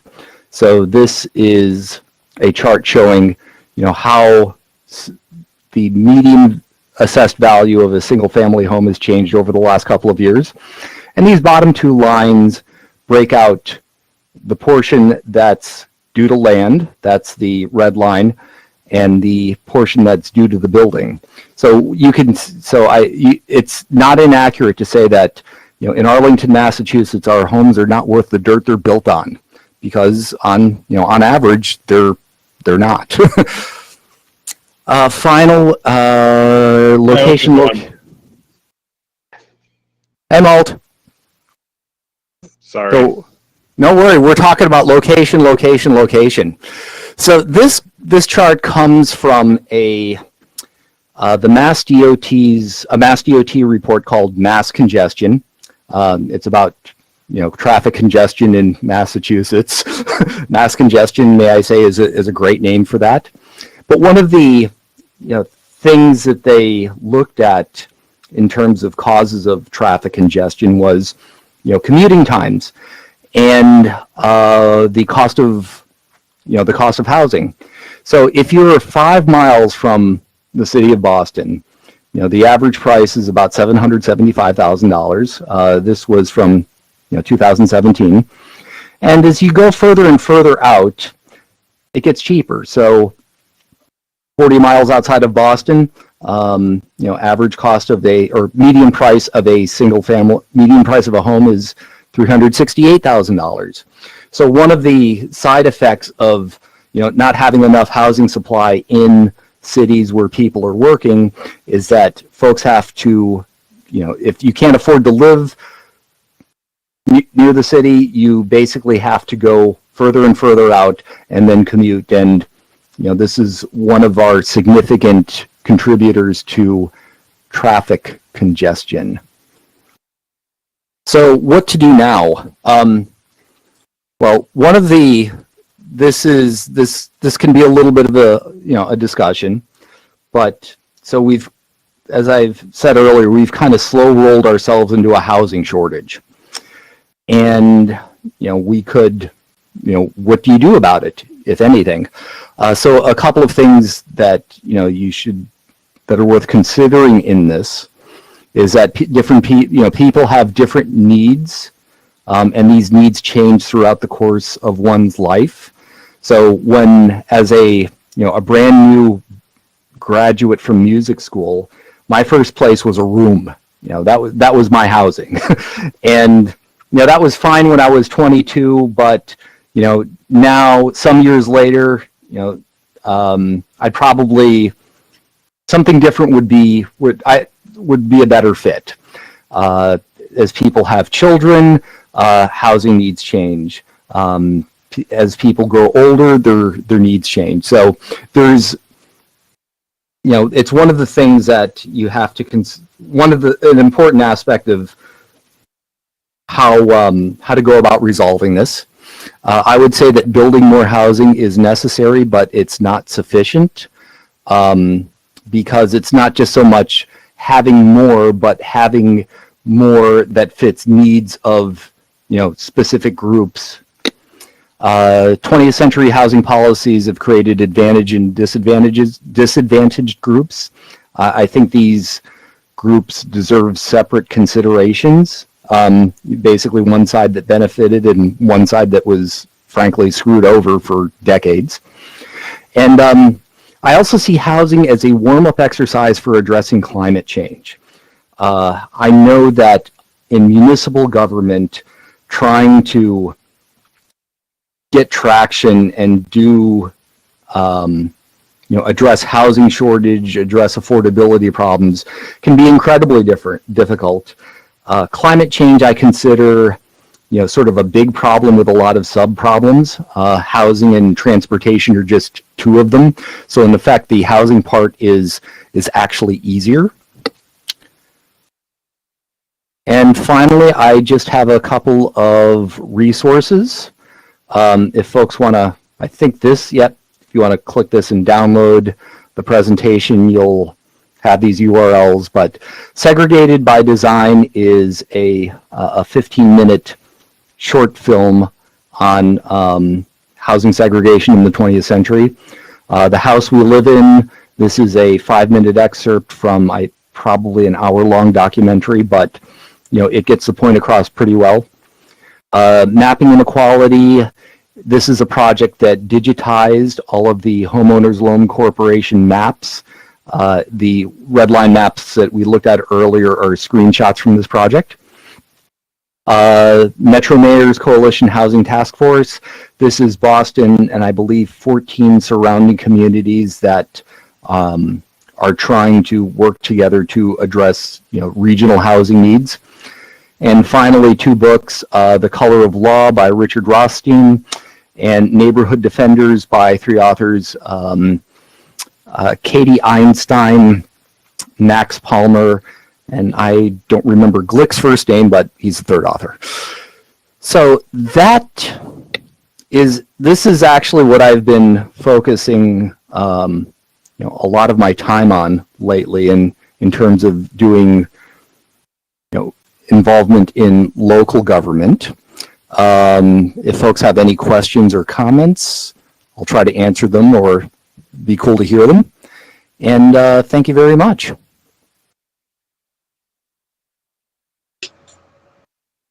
I was going to make a quick mention too that there's a saying here in Detroit that segregation is not necessarily a bad thing, because there was a time where we had, say, Black Bottom or the communities in down in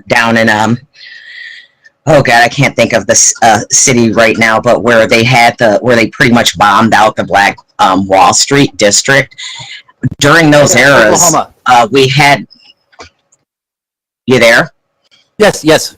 Go ahead. No, during that era, there actually was more black commerce within the black community, and once it did become integrated, we actually lost a lot of the momentum toward more economic freedom. So so, I mean, and I'm not, it's still I don't know, maybe the older I get, I understand better why that was said, because it's like I have less stress. I mean, I have different stressors living here than when I was living in Boston, but at a point it just became obvious to me that like I'm going to be just barely having my head above the water trying to live in this community, and it wasn't worth it.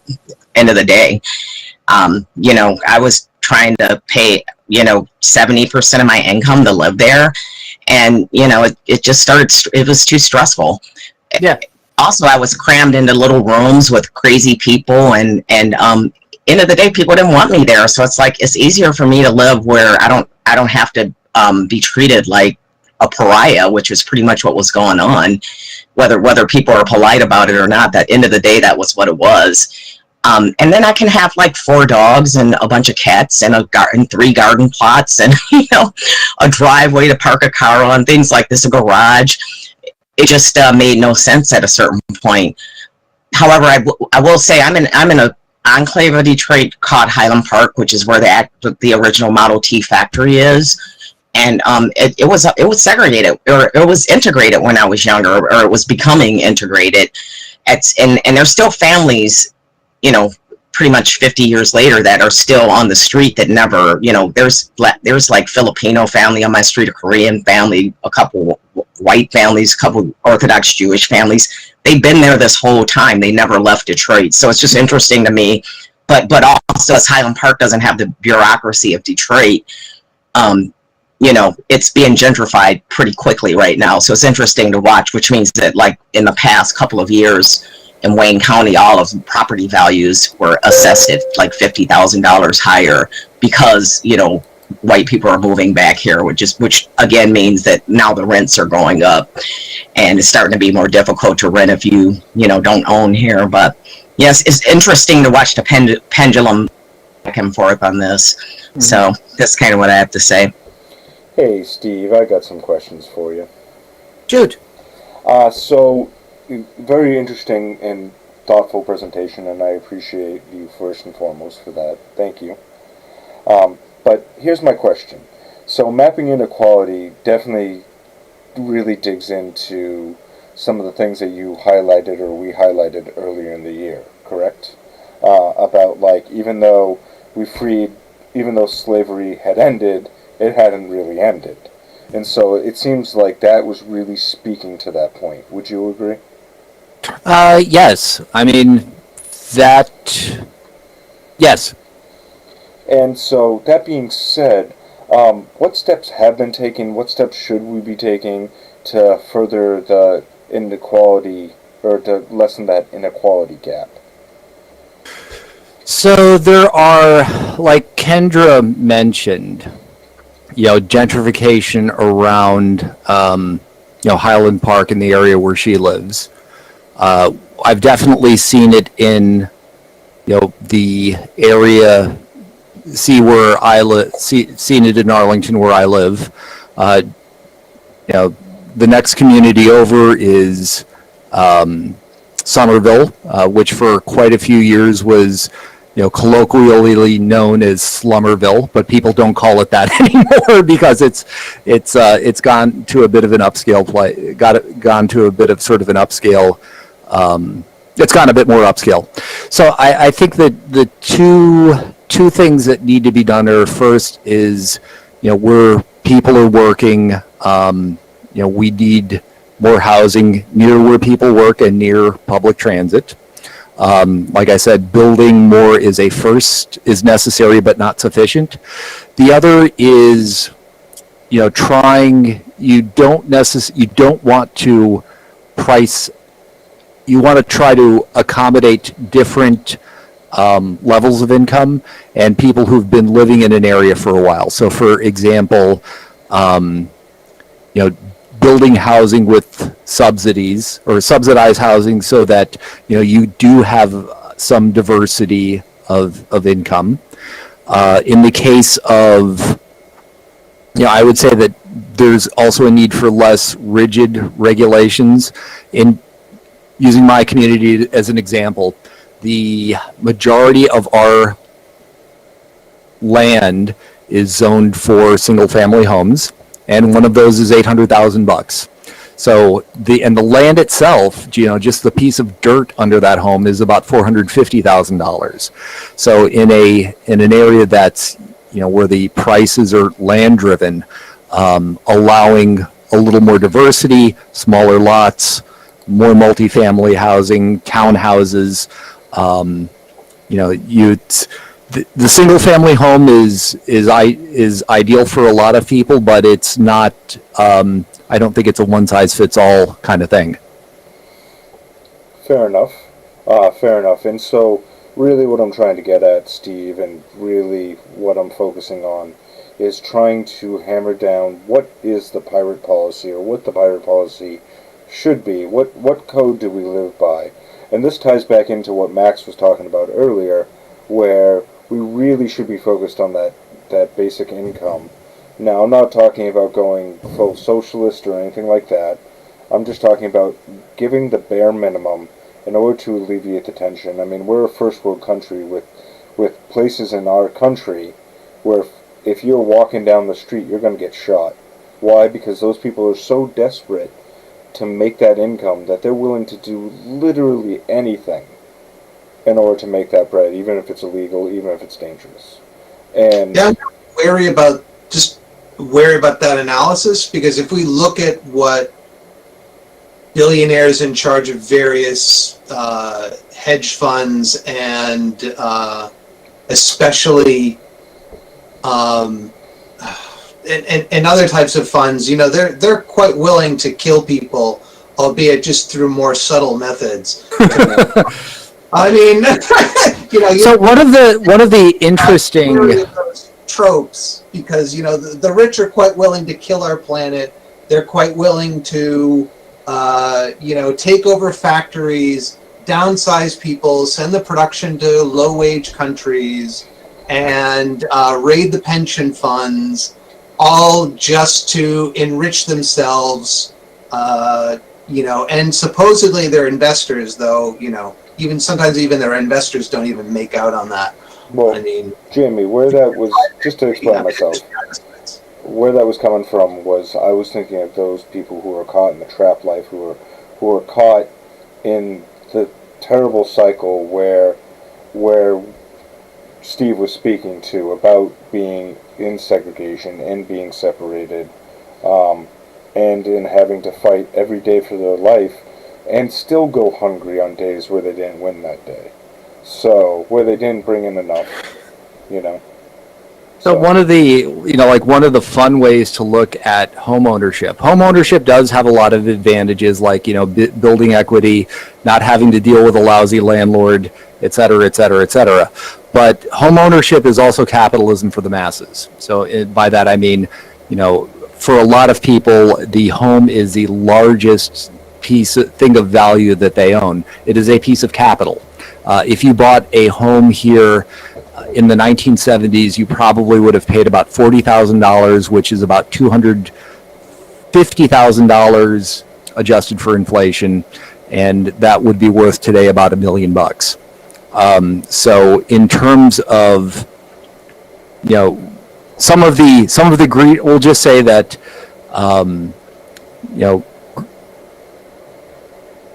let's just say that the landed gentry is, the more I look at housing, the more I think that I'm at least interested in learning about more social models where it's not necessarily private ownership,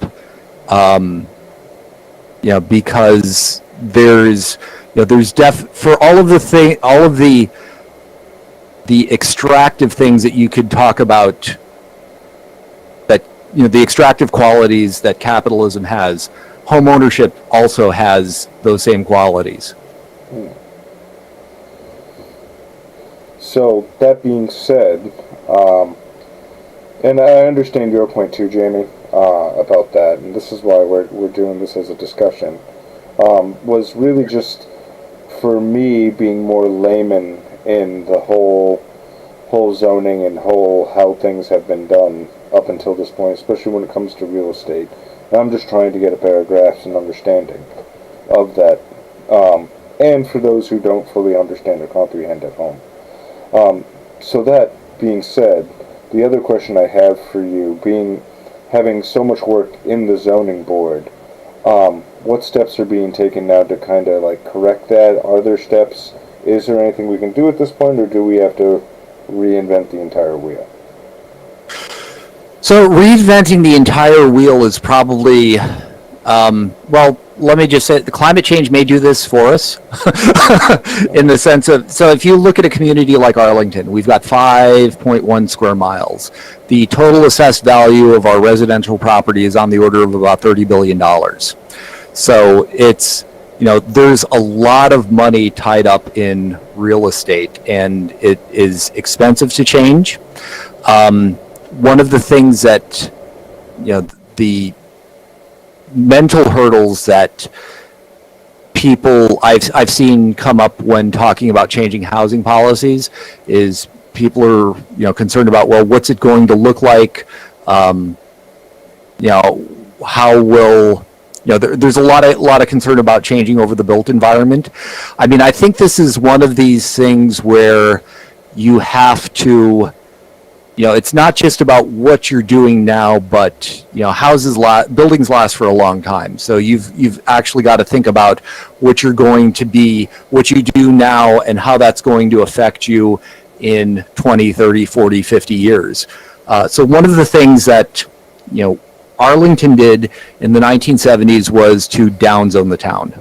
Basically, there was a very forwardly stated goal of preventing the population from growing, and the way that folks decided to address that then was to basically downzone at the town, meaning put a lot more restrictions, especially where apartments were concerned. Folks wanted no more apartments back then, and we've done very little housing production since the mid-70s compared to the period beforehand. So one of the things that having like a turnover or a healthy amount of production does is it means houses depreciate. So a brand new house is like a brand new car. It's expensive, but something that's been used a couple of times is less. So ideally, you want sort of a bit of a pipeline. So that there is a bit of turnover, and that in and of itself creates a little bit of price variability. And it, more importantly, it'll like give first time, people at the lower end of the income spectrum, a chance to, a way to get their foot in the door. By not doing that, you will. What we're sort of seeing now is that the homes that are replaced are generally expensive because we allow single family homes only in so much of the town. The new homes are, they're expensive, and you're not providing any more housing than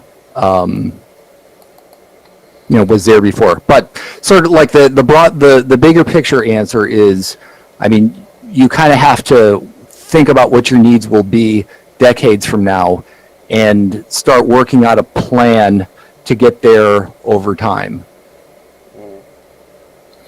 Thank you for that very much, Steve. I appreciate your explanation and helping me better understand, and hopefully helping us all better understand. So one thing, if I may, that we can certainly push for in Somerville, and I think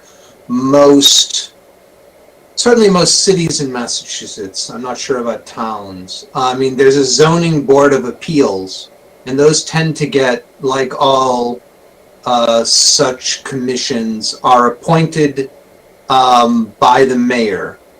And so increasing democracy by making those positions elected, perhaps with low, I mean, you'd have to, then the developers could very well, the problem with that is then the developers will redirect their money towards certain people, certain candidates. So, I'm gonna say put on the brakes there for a second. yeah. So the zoning board of appeals in a municipality is generally a special permit granting authority. So they will hear cases where something is allowed but not allowed by right. So that's sort of one of the big distinctions in a zoning code is what you're allowed to do, point blank, carte blanche, you just go ahead and do it. You get your building permit and you build, versus what's called a special permit, which is in order to do something, you're going to have to go through a public hearing and public input process. So both of these things are based on what the law itself is. Now, the laws themselves generally are, they're legislative documents. So in a town meeting passes zoning. In a city, the city council or board of aldermen or whatever the city calls its legislative branch passes zoning. So it's not so much of a permitting thing as it is, as it is a statute and writing the statute kind of thing. Fair point, but if there's some way of increasing democracy, or even having it be that we maybe select people by lot or something like that. Well, there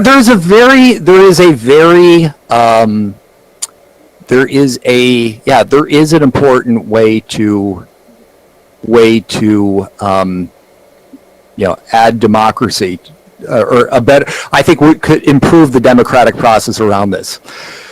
So one of the books references I mentioned was a book called Neighborhood Defenders. So this is the term neighborhood defenders is more of a, some people will just, another name for them is NIMBYs, but the folks who are, go out to public meetings and speak vehemently in opposition to housing improvement, into new housing. They generally consider themselves as people who are defending, their own piece of capital, way of life, look and feel of their community, whatever. But, to folks who recognize that there is a need for more housing and a greater diversity of housing in metro areas, when these discretionary permits come up for public hearings, show up and speak favorably.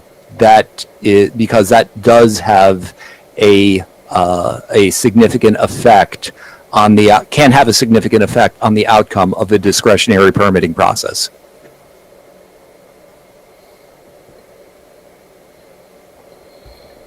Yeah, thank you for that, Steve.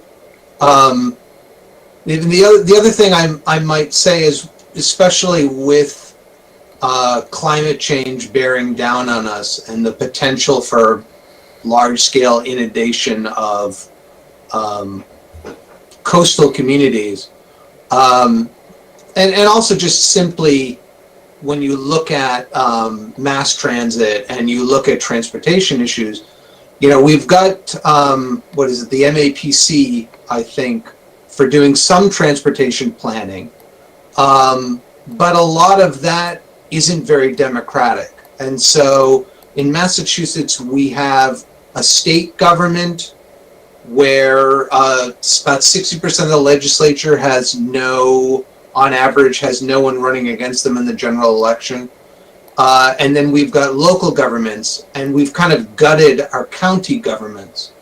And so from my perspective, there needs to be an increase in democracy in those county governments and potentially a devolution of some control from the state to those to kind of manage things better regionally and think about how, through transportation and other stuff, Maybe I'm just too much in the democracy part. But No, I think you're spot on in certain elements. So I think Massachusetts is a good case study in why, not every decision can be made at the local level. So if you take a look at something like mass transit, you take the T, which serves a whole bunch of communities, or the commuter rail, which serves a whole bunch of communities. Each of those communities makes their own separate choices. So there is not a regional planning element. I mean, MAPC, yeah, it's a Metropolitan Area Planning Council, but they mostly provide technical expertise and advice. They have no authority to do anything on their own. All they can do is try to convince municipalities to work together and maybe broker some of that. I think that I do think that some of our land use regulations are at the wrong level. The other thing that I have observed is that individual communities will try to externalize costs through land use regulations. The same way that corporations will try to externalize costs, get someone else to pay for it. Schools are a great example. If you're at a hearing for a new apartment building, at least a couple of people are likely to say, but where will the children go? Who will pay for the children? First, it's not, you can't discriminate on people for having children. But secondly, it's, more importantly, it also illustrates that, oh yeah, we support more housing, but we just don't want to pay for the schools, so that housing should go someplace else. And someplace else will say exactly the same thing. So, this is where one of the ways that you perpetuate sprawl and traffic congestion and all the other stuff that comes along with that.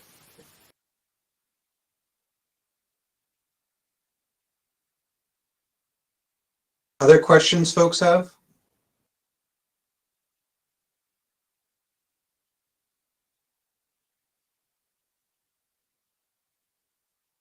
All right. Well, thank you very much, Steve. Really. Yeah. Thank you for giving me the the opportunity to talk, and I hope there was some useful stuff in there. Thanks. Cool. And you'll send out the slide deck, and we can go put that up on our conference page so people can look at it. Will do. Thank you. So we are at the roughly the half an hour. The last hour mark. Should we take 5 minutes to break and just get up, stretch, get some water? I would second the motion. All right. I'm fine with that. All right, great.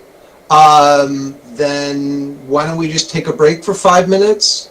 And then we can go on to discuss a platform topic, or the platforms.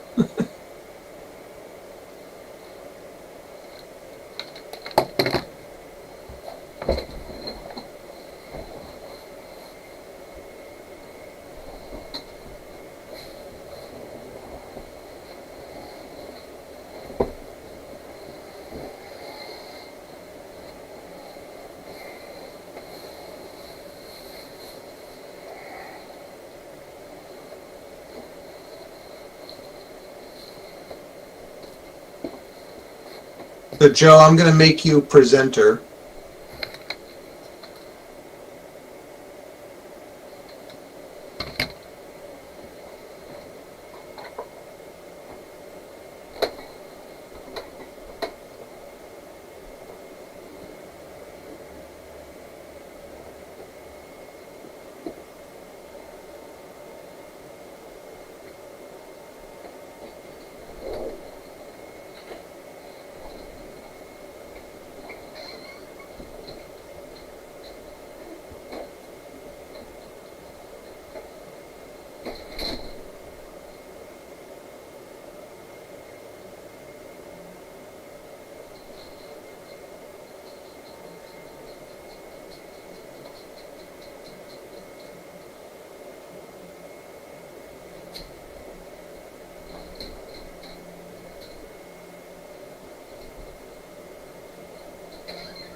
And I really should have paused that recording.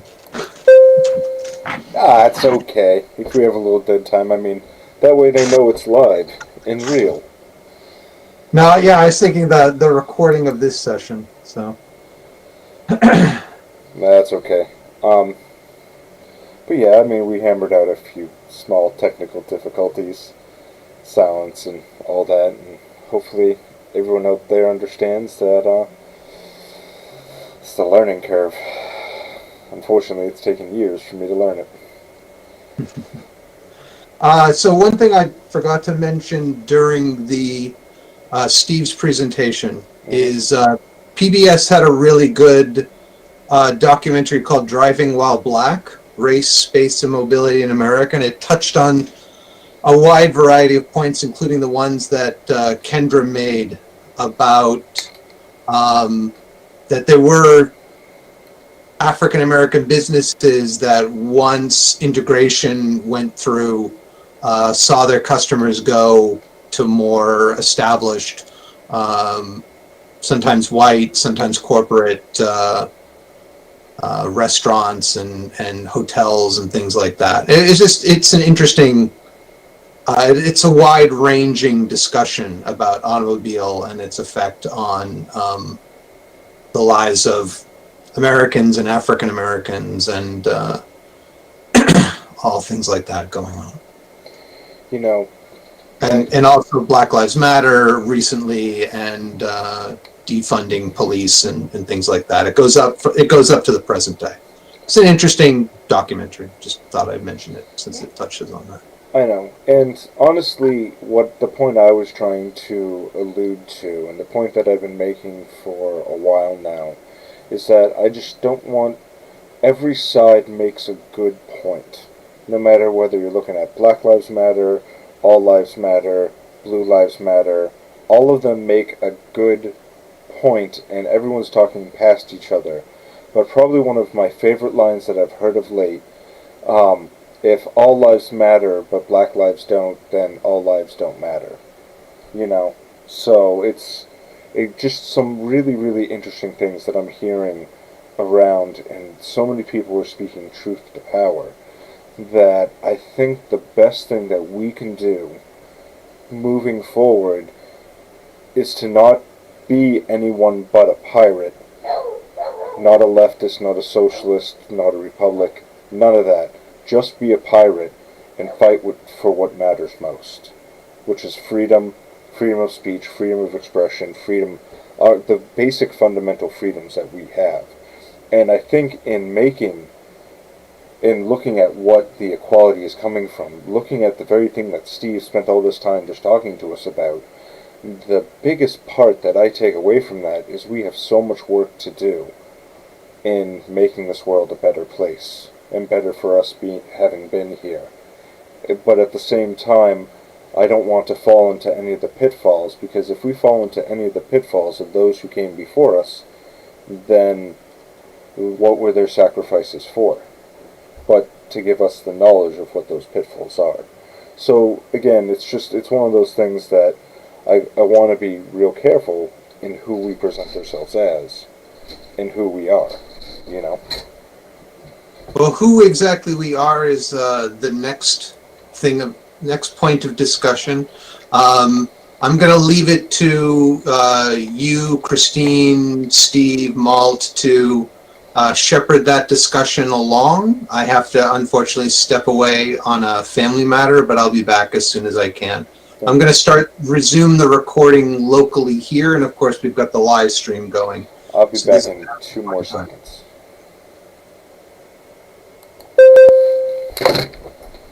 All right, so good luck, folks. I will be back as soon as I can. Thank you. Good luck, buddy. Good luck.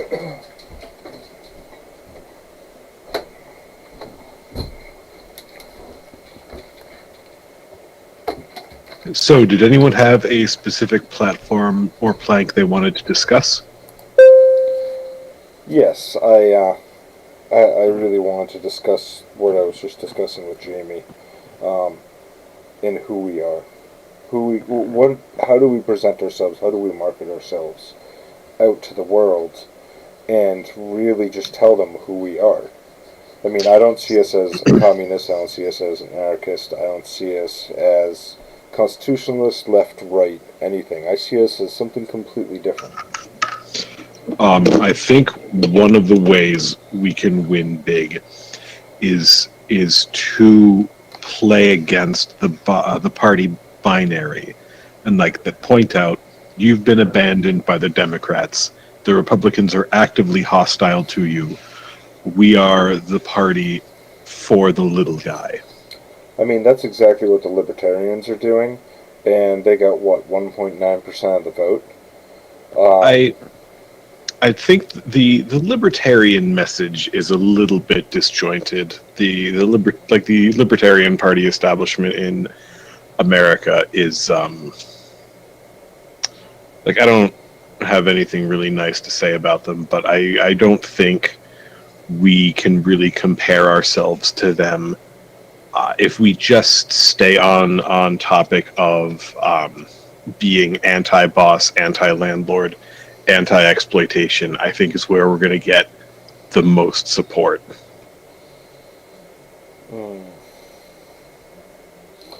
I mean, I'm all against anti-corporation, anti-transparency, and really trying to make things fair for all, or freedom of opportunity for all.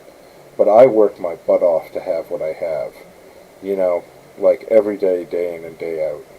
And I don't necessarily want somebody to just come in and try and take that from me, because it's like, whoop, well, these people need it. So... Well, but by the same token, it's, you know, I think that the way I think of myself is, I got where I am with an incredible amount of work and an incredible amount of luck. So, you know, whatever circumstances caused you to need to work hard, there could be circumstances that require someone else to work 10 times as hard. And I think it's, you know, it's worth thinking about how to even that out, which is to say equality of opportunity. Yes, and that's actually one of the biggest topics I'm really looking to touch upon tomorrow with my presentation. And how do we change the system entire in order to affect the most positive changes, and that's with education. Max, I believe you had something to say, though, as well.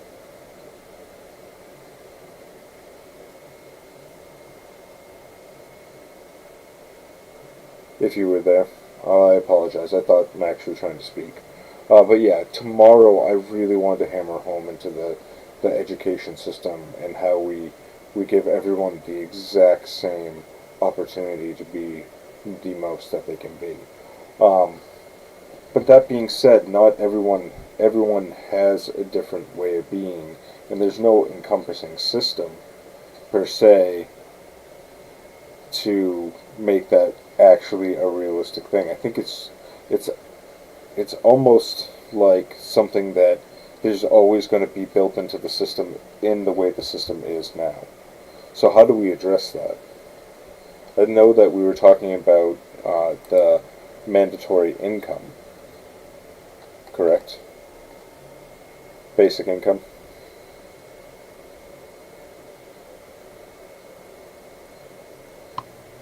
UBI, yeah. Yeah. I think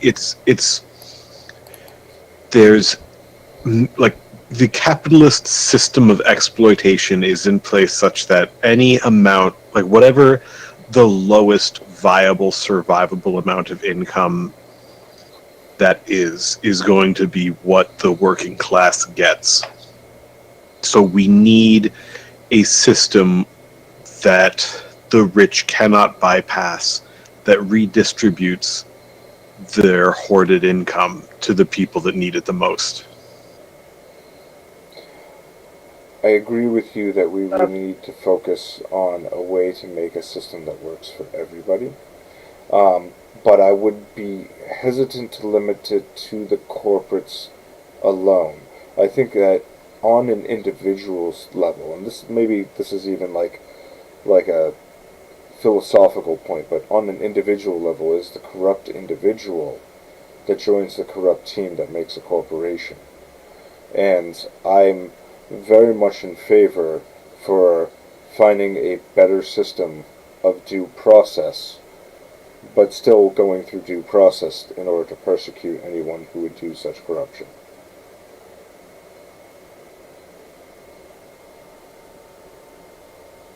You know, I'm very afraid and want to fight for due process. I think Roe versus Wade is being eroded with the Patriot Act and with a lot of the other systemic things that they're trying to do. With them trying to encrypt your car so that you don't have access to your own data. Stuff like that.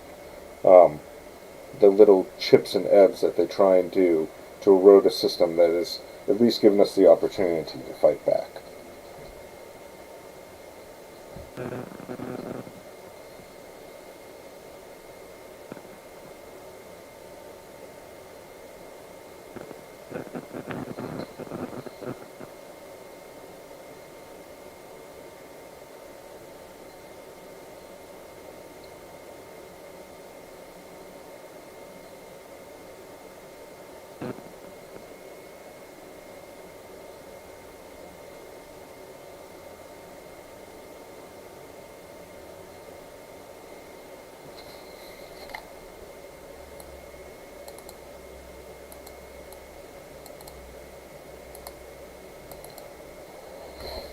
So, what would you recommend in order to build that system, in order to change the power from overhand, or the limit with the basic income? Is it just, are we looking to install the basic, universal basic income, job guarantee, or... Can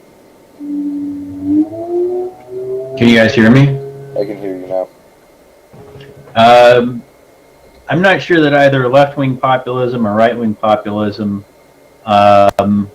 will get very far. I've noticed in politics that Americans generally want to be united, and if there are certain individuals or even like groups of people, but mainly if they're individuals who are stealing or colluding to exploit people or taking advantage of people.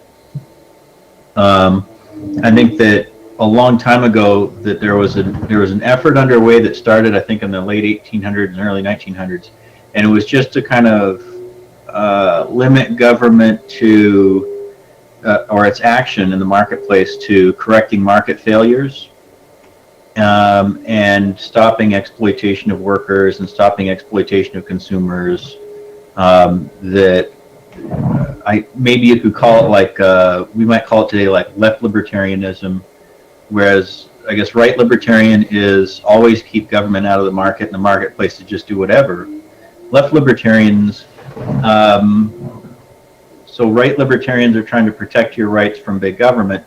Left libertarians would also protect your rights and consumer choice from big business, big banks, big pharma, big oil, and so forth.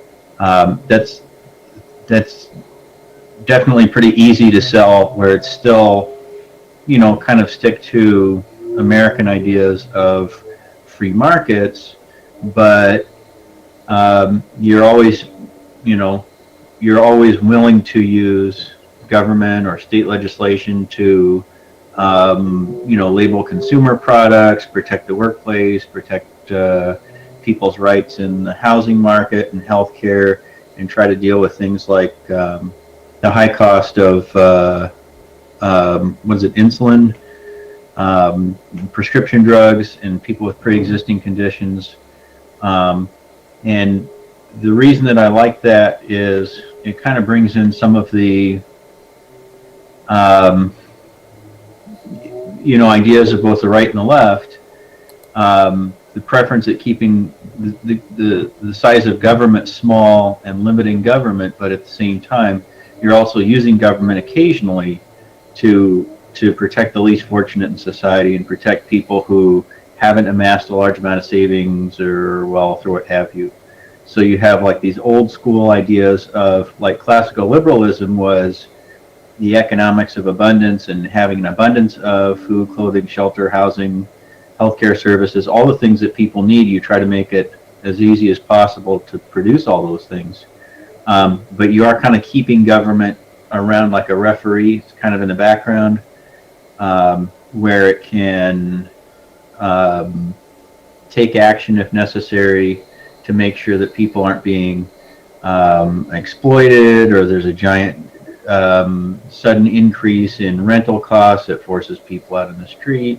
So basically, as long as people are kind of like working and being honest, and they're not robbing each other, as long as the worker is kind of like doing his job, if he gets injured, we're trying to make sure that they get proper medical services and rehab, and aren't getting jerked around by the system with all the games that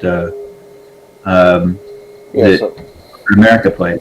Isn't that basically OSHA and stuff like that? I mean, I think what you're touching upon is the rise of the unions and why they were so important and influential in the American system, if I am correct.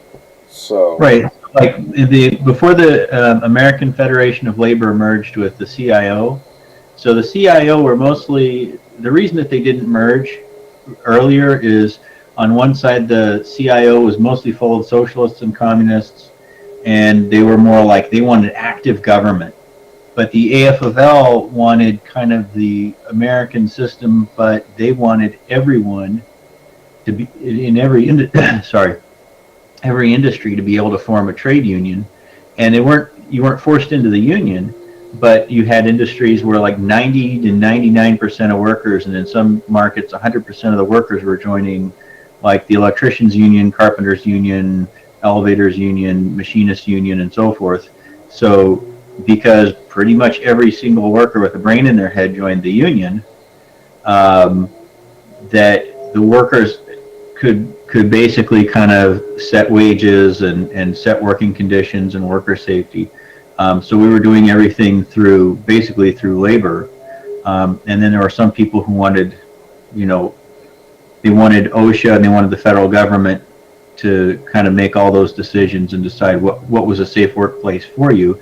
And a lot of workers were like, well, the standards you're setting are either too low, or they're counterproductive, or something like that. So there's kind of like, I guess if you sit a bunch of people down and talk and have them talk, you find that there's basically two approaches. There's like trade unions, lodges, mutual aid societies, local efforts, like institutions in society that we have control over, versus people who want to have the federal government do it. So, I mean, that's always been there, and it was a big reason why we ended up with three parties kind of in competition with each other throughout the early part of the 20th century. And it really wasn't until, I think, the late 60s, early 70s that the third party movement kind of died out, and all the third parties basically ended up merging with the Republicans or Democrats. But, I mean, I think the clear argument for a third party, I think the Reform Party was trying to stake this out, that they were going for, they weren't going for anything ideologically left or right. They wanted whatever the government was supposed to do. It was supposed to do the job properly, and not, have a bunch of corporate lobbyists or lobbyists for the lawyers or what have you, changing the law in their favor, having the big banks show up and bring in their own model legislation and rewrite all your state laws. I mean, I'm in the legislature, and we see these lobbying outfits do this stuff all the time, and they just fudge it. They'll just fudge the banking rules just a little bit, so that the bank can screw you, and then you go take it to arbitration, and the arbiter is basically just an employee of the bank, and you've lost your right to have your day in court. I mean, there's so much of the stuff going on, like, every single day, and New Hampshire is like, considered one of the more principled legislatures, and even there, I see the backroom deals being made on the third floor every day, and it's taxpayers get screwed, consumers get screwed, the small business owner gets screwed. Small business is a big constituency to go for. Small business owners get screwed all the time. You get big companies like Walmart and so forth get to avoid paying development fees and 3 to 5 years of property taxes, and they get to use all their lawyers and lobbyists to exempt themselves from things that everybody else has to pay for. So you get all these little insidious forms of corporate welfare, and some of them are direct and some are indirect, or having to pay for the benefits package for the workers. For like Target and Walmart and McDonald's and stuff, they'll deliberately underpay their workers and then use the welfare system to force you to pay for things. So it's just like, it's kind of like on and on and on and on and on. And it's almost like, I guess it sometimes seems like the system's kind of like out of control and there's no way to get a handle on it, and we just keep getting screwed. So I'm like, I'd rather have trade unions and local government and local towns and local institutions that the people, John Q. Public actually has some control over, rather than, be another big government party that says they're going to fix everything. Well, the only challenge with that is the fact that with companies like Amazon or Microsoft or stuff like that, they have so much power, so much influence, that then at that point we have to have federal step in. And so at this point, I mean, with Amazon and the way that they've monopolized on being a marketplace, yet still take a cut of everyone's paycheck, as opposed to, or like a Walmart coming in and just crushing the mom and pop shops, because there's just no way you can compete.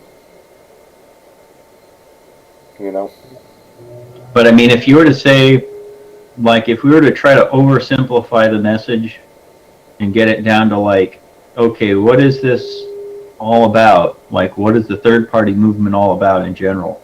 It's kind of like, we don't want to see the little guy getting stepped on by the big guy anymore, and I guess that is populism, but it's all I see, every day up there, and trying to get something done. I put bills in, trying to get something passed that's actually meaningful.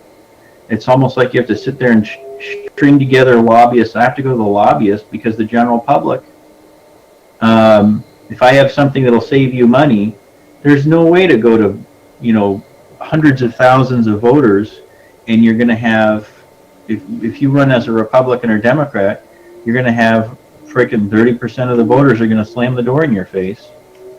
And so it's almost like it's impossible to go to the public and sell them on the idea of saving money, because there's no way you can doorbell an entire community. So I feel like it's like, figure out what will save consumers money or benefit consumers in some way, and then you're trying to network with legislators who've been there for 30 or 40 years and figure that nothing can be done, and then you're trying to network with lobbyists for small business groups that have very, very little political clout in state government because they're too small and they're too disorganized, and the smaller companies, smaller shops don't have the kind of clout that big business has. Or the practice at it. Right. I mean, they're busy running their stores. Walmart, they can easily send their own lobbyists up to the legislature. I don't know what it is in Beacon Hill and Mass, but I'm sure they've got somebody there every single day. I mean, the state portion of Obamacare, the people who were fighting for it were the hospital lobby. It wasn't like poor people showing up and taking a day off from work and making the case for it. It was pretty much always, big lobbying firms that were on retainer by parts of the medical industry that were getting some of the tens of millions in subsidies. Not to mention all the insurance money that they're raking in now.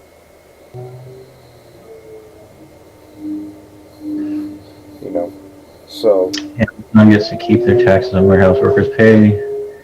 Huge Amazon warehouse being built. Yep, Amazon, Walmart, Target, McDonald's, frickin' Frito-Lay. They didn't want GMO labeling Frito-Lay and Wendy's and some of these others, and you had like 91% of voters wanted GMO labeling. So I put in a GMO labeling bill. And of course the lobbyists showed up and they killed it. And they used, politicians from both parties to kill the bill. I had another one to open up internet to broadband to free market competition to try to get costs down and get service up. And the telecom lobby sent their lobbyists in and they killed it. It seems like it's like this everywhere. I would 110% support making rural broadband a main pirate issue. I second that, absolutely.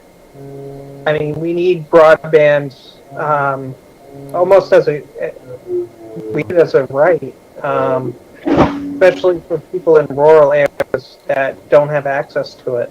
Internet as a right is something I can get behind too, because look at what happened in Syria, what happened in all these countries where they started with Facebook and with Twitter some of the more oppressed countries are trying to ban that. So us being able to bring the ability to communicate, share ideas, share thought, share in an open and honest way, and not allow that censorship to happen, and but still allow for the privacy, I can get behind that 100%. 100%. I think especially with COVID pushing us into almost certainly a second lockdown and a second closing of schools, just how difficult remote learning has been for so many families is going to be something that we could win a lot of support on if we hammered that point home. Well, you know how AT&T got their monopoly is they already covered a lot of rural area and they had tons and tons of money. So they went to Congress and they said, okay, if you want to offer phone service, you have to cover rural America. And so all these small startups that were trying to compete with AT&T, they were all shut down immediately. The federal government came in, AT&T used the government to come in and shut them down. And they just say, well, rural this, rural electrification, rural broadband, rural whatever.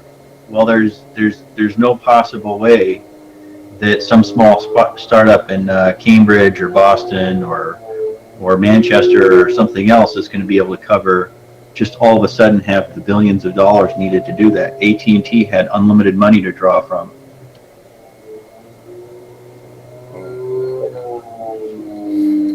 Yeah, but it can be done differently. It can be done through municipal ISPs, which has already been done in certain areas. And the thing with that system, the thing with the system that Christine is talking about is we can just continue building it, and just continue building it and building it until the pyramid is built.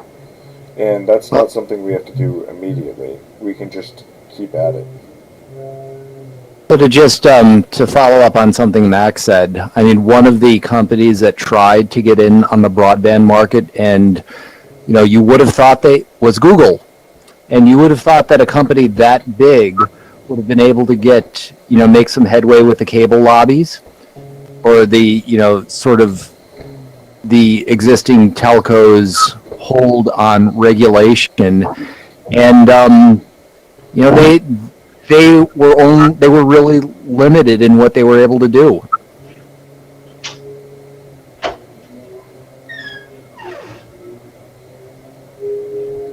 Yeah, they started building it, and I haven't heard of it since. I remember that. Was it in Arizona?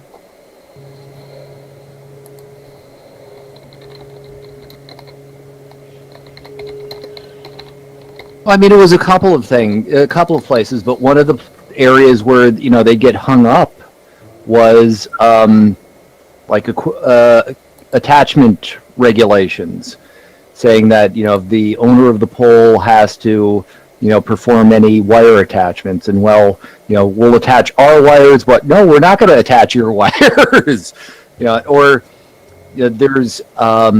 are states that preempt municipalities from even going as far as creating municipal broadband. I mean, what's her name? Martha Blackburn has been a very staunch opponent of municipal broadband. I can't remember what state she's from, though. Yeah, that Google Fiber got shut down April 15th, 2019.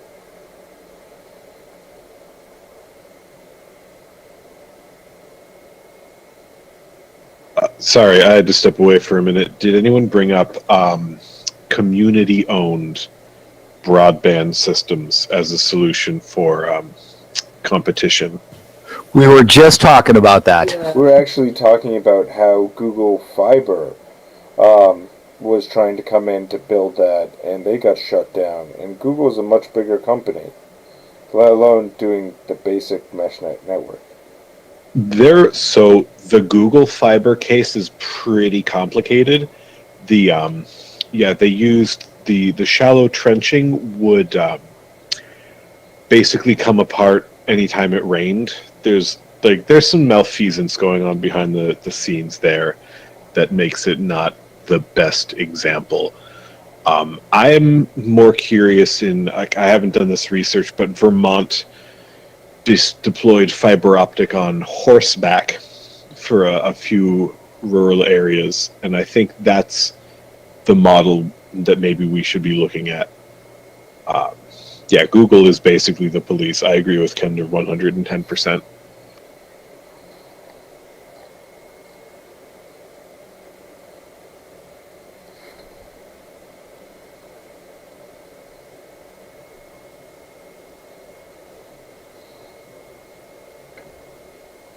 I also agree with Max that it's pretty much the same old guard that is just coming in and using the government to crush competitors. And that's something that, as a pirate, we really need to go in. The whole term draining the swamp is 100% true. And draining the swamp is what we'll have to do. But how do you do that? Do we really go for the outlawing of lobbyists when we ourselves are such as lobbyists, when we put together teams to organize things? We are not lobbyists. Well, I mean, when we're doing campaign, I mean in the terms of doing campaigns to annoy legislators to sway one way or the other. That is in a way, I'm not comparing us to any type of paid lobbyist for a company versus still being somebody in a lobby willing to annoy and talk to those who are making the decision. I don't think it's a fair comparison. But whatever. I agree with Walt. I'm just quibbling over details at this point. Fair enough. And you know what, that's fair. And I will take that one on the chin. So I apologize. The big three automakers we've basically got a system that is a oligarchy, and it's an aristocracy of businesses, basically.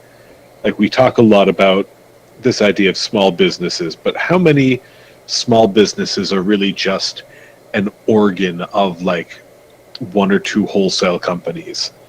Think about all of the mom and pop diner restaurants that get 90% of their ingredients from Sodexo, or Aramark. How many restaurants are basically just Aramark resellers?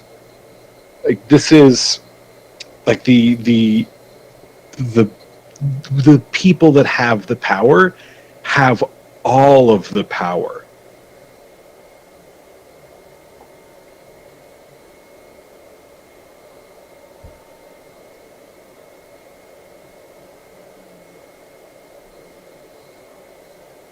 So I think we're all on the same page. I could think of probably 50 examples that I've either seen in my life. Apartment developers or apartment owners using zoning laws to prevent other apartments from coming in to an area. broadband, Comcast and Fairpoint and MetroCast will make deals with cities and use city licensing to block competition in the marketplace. I mean, it's like endless, and people are like, well, how come we pay 3, 4, 5 times as much? And it's like, well, how did you vote? Well, I don't know. And then, okay, but you put in, or you let a bunch of politicians get in who screwed you over, and now you're paying 3 to 5 times as much or 10 times as much for air travel. You had taxi companies trying to block Uber and Lyft from coming into the market. You'll get like transit unions in New York City are blocking what do they call those guys? Like the van service.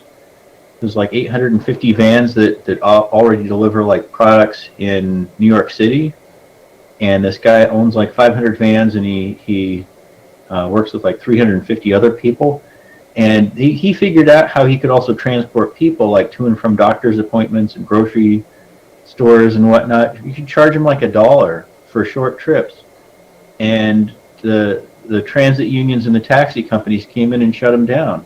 And it's big city politics. But I mean, if you come up to the state legislature, you go down to you guys' state legislature, you'll see that happening like all the time, like every single day. Some of it's busybody, interfering in how you run your business, but a lot of it is just cronyism and protectionism. And it's like, it's everywhere. Yeah, I concur. All right. So I'll speak in favor of the labor unions. Uber and Lyft don't pay their workers nearly enough.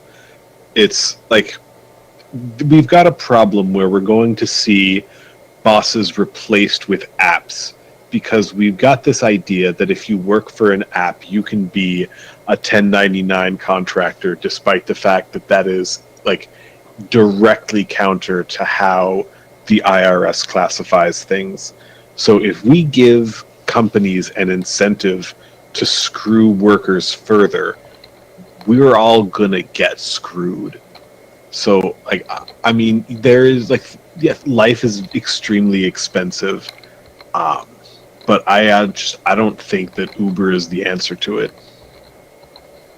I mean, there was a gig economy lawsuits, on-demand worker lawsuits for that very same reason, for Uber and stuff like that. Let me see if I can find it.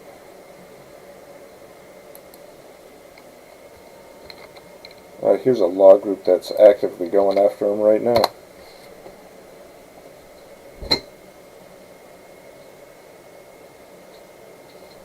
I think these guys are out in California. Probably, I heard it was going on. The lawsuits are coming up in California. I mean, it's happened in Massachusetts before. The Attorney General has taken action against companies based in Massachusetts that are misclassifying employees. But like, that's just this state. If Proposition 22 from California gets passed, then they're just going to legalize this misclassification.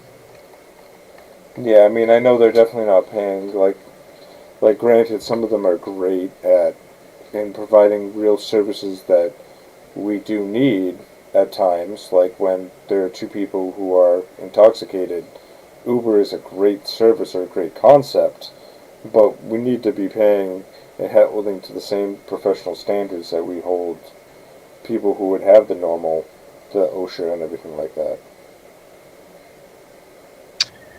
So, like, I mean, bringing up people who are intoxicated, that's honestly a shortcoming in American urban design as a whole. Like, in other places, you can get drunk within walking distance of your house. But, like, yeah, I don't want to bring in that whole other thing. Max asked, why should taxi companies be able to block a private service just to jack up the prices and overcharge consumers? Well, yeah, taxi drivers deserve to make a livable wage. The pittance paid to Uber drivers just is not enough to live on. and like we can't accept exploitation. And on top of that, taxi drivers have to go through certification to make sure that they're performing their duties in a safe manner as well. They have to get they're held to ethical standards. And fuzzy dice, I believe. Right. Uber is a taxi company, 110%. They're just a taxi company that's figured out that they can use an app in order to justify offloading the cost of maintaining their fleet of vehicles onto the vehicle owners themselves. It's, I think that's exactly what FedEx has done as well. And it's still like 110% a naked tax dodge. And like, there's no reason to accept it.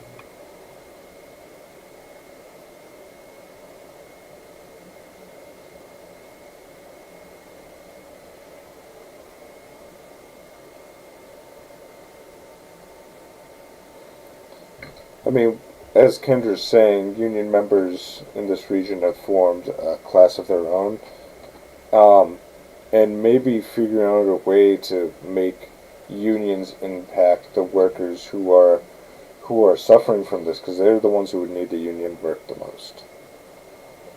I can chime in on that. As a former union organizer, there are absolutely two schools of thought as to how to best represent the workers.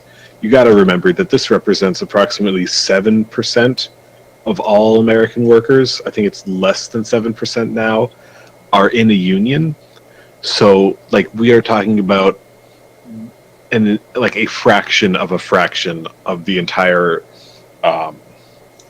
working body, and these aren't the people that are making choices. Like the people who are forcing this issue are the ones who own the corporations and have all the power.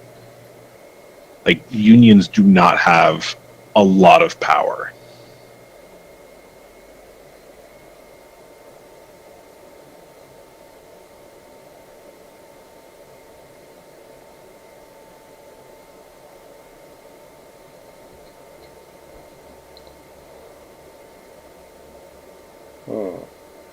So maybe we can put in, Kendra is saying,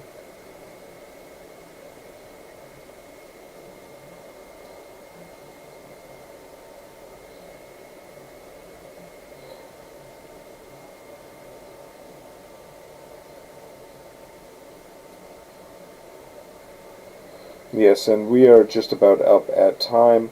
I thank you all for attending. Sorry for the live stream being a little choppy or split up at first, but we got definitely on lockdown now. That being said, motion to adjourn. All in favor?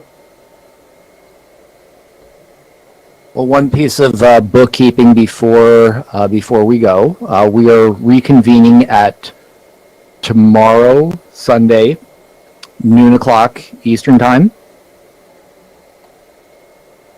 Yes, noon Eastern Time. So rather than motion to adjourn, I will make a motion to continue to a date certain.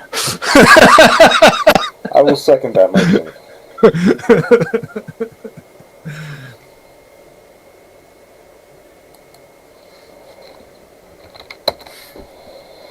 Thank you all for coming, and I look forward to speaking to you tomorrow. Hopefully I can keep this conversation going and really what my whole thoughts and wishes and dreams are for where we're going and how we're going there. And hopefully we can incorporate all the good discussions that we had today. I really appreciate you all. Thank you so much.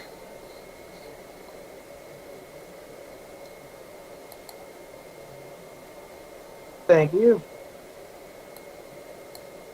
See y'all tomorrow. See you tomorrow.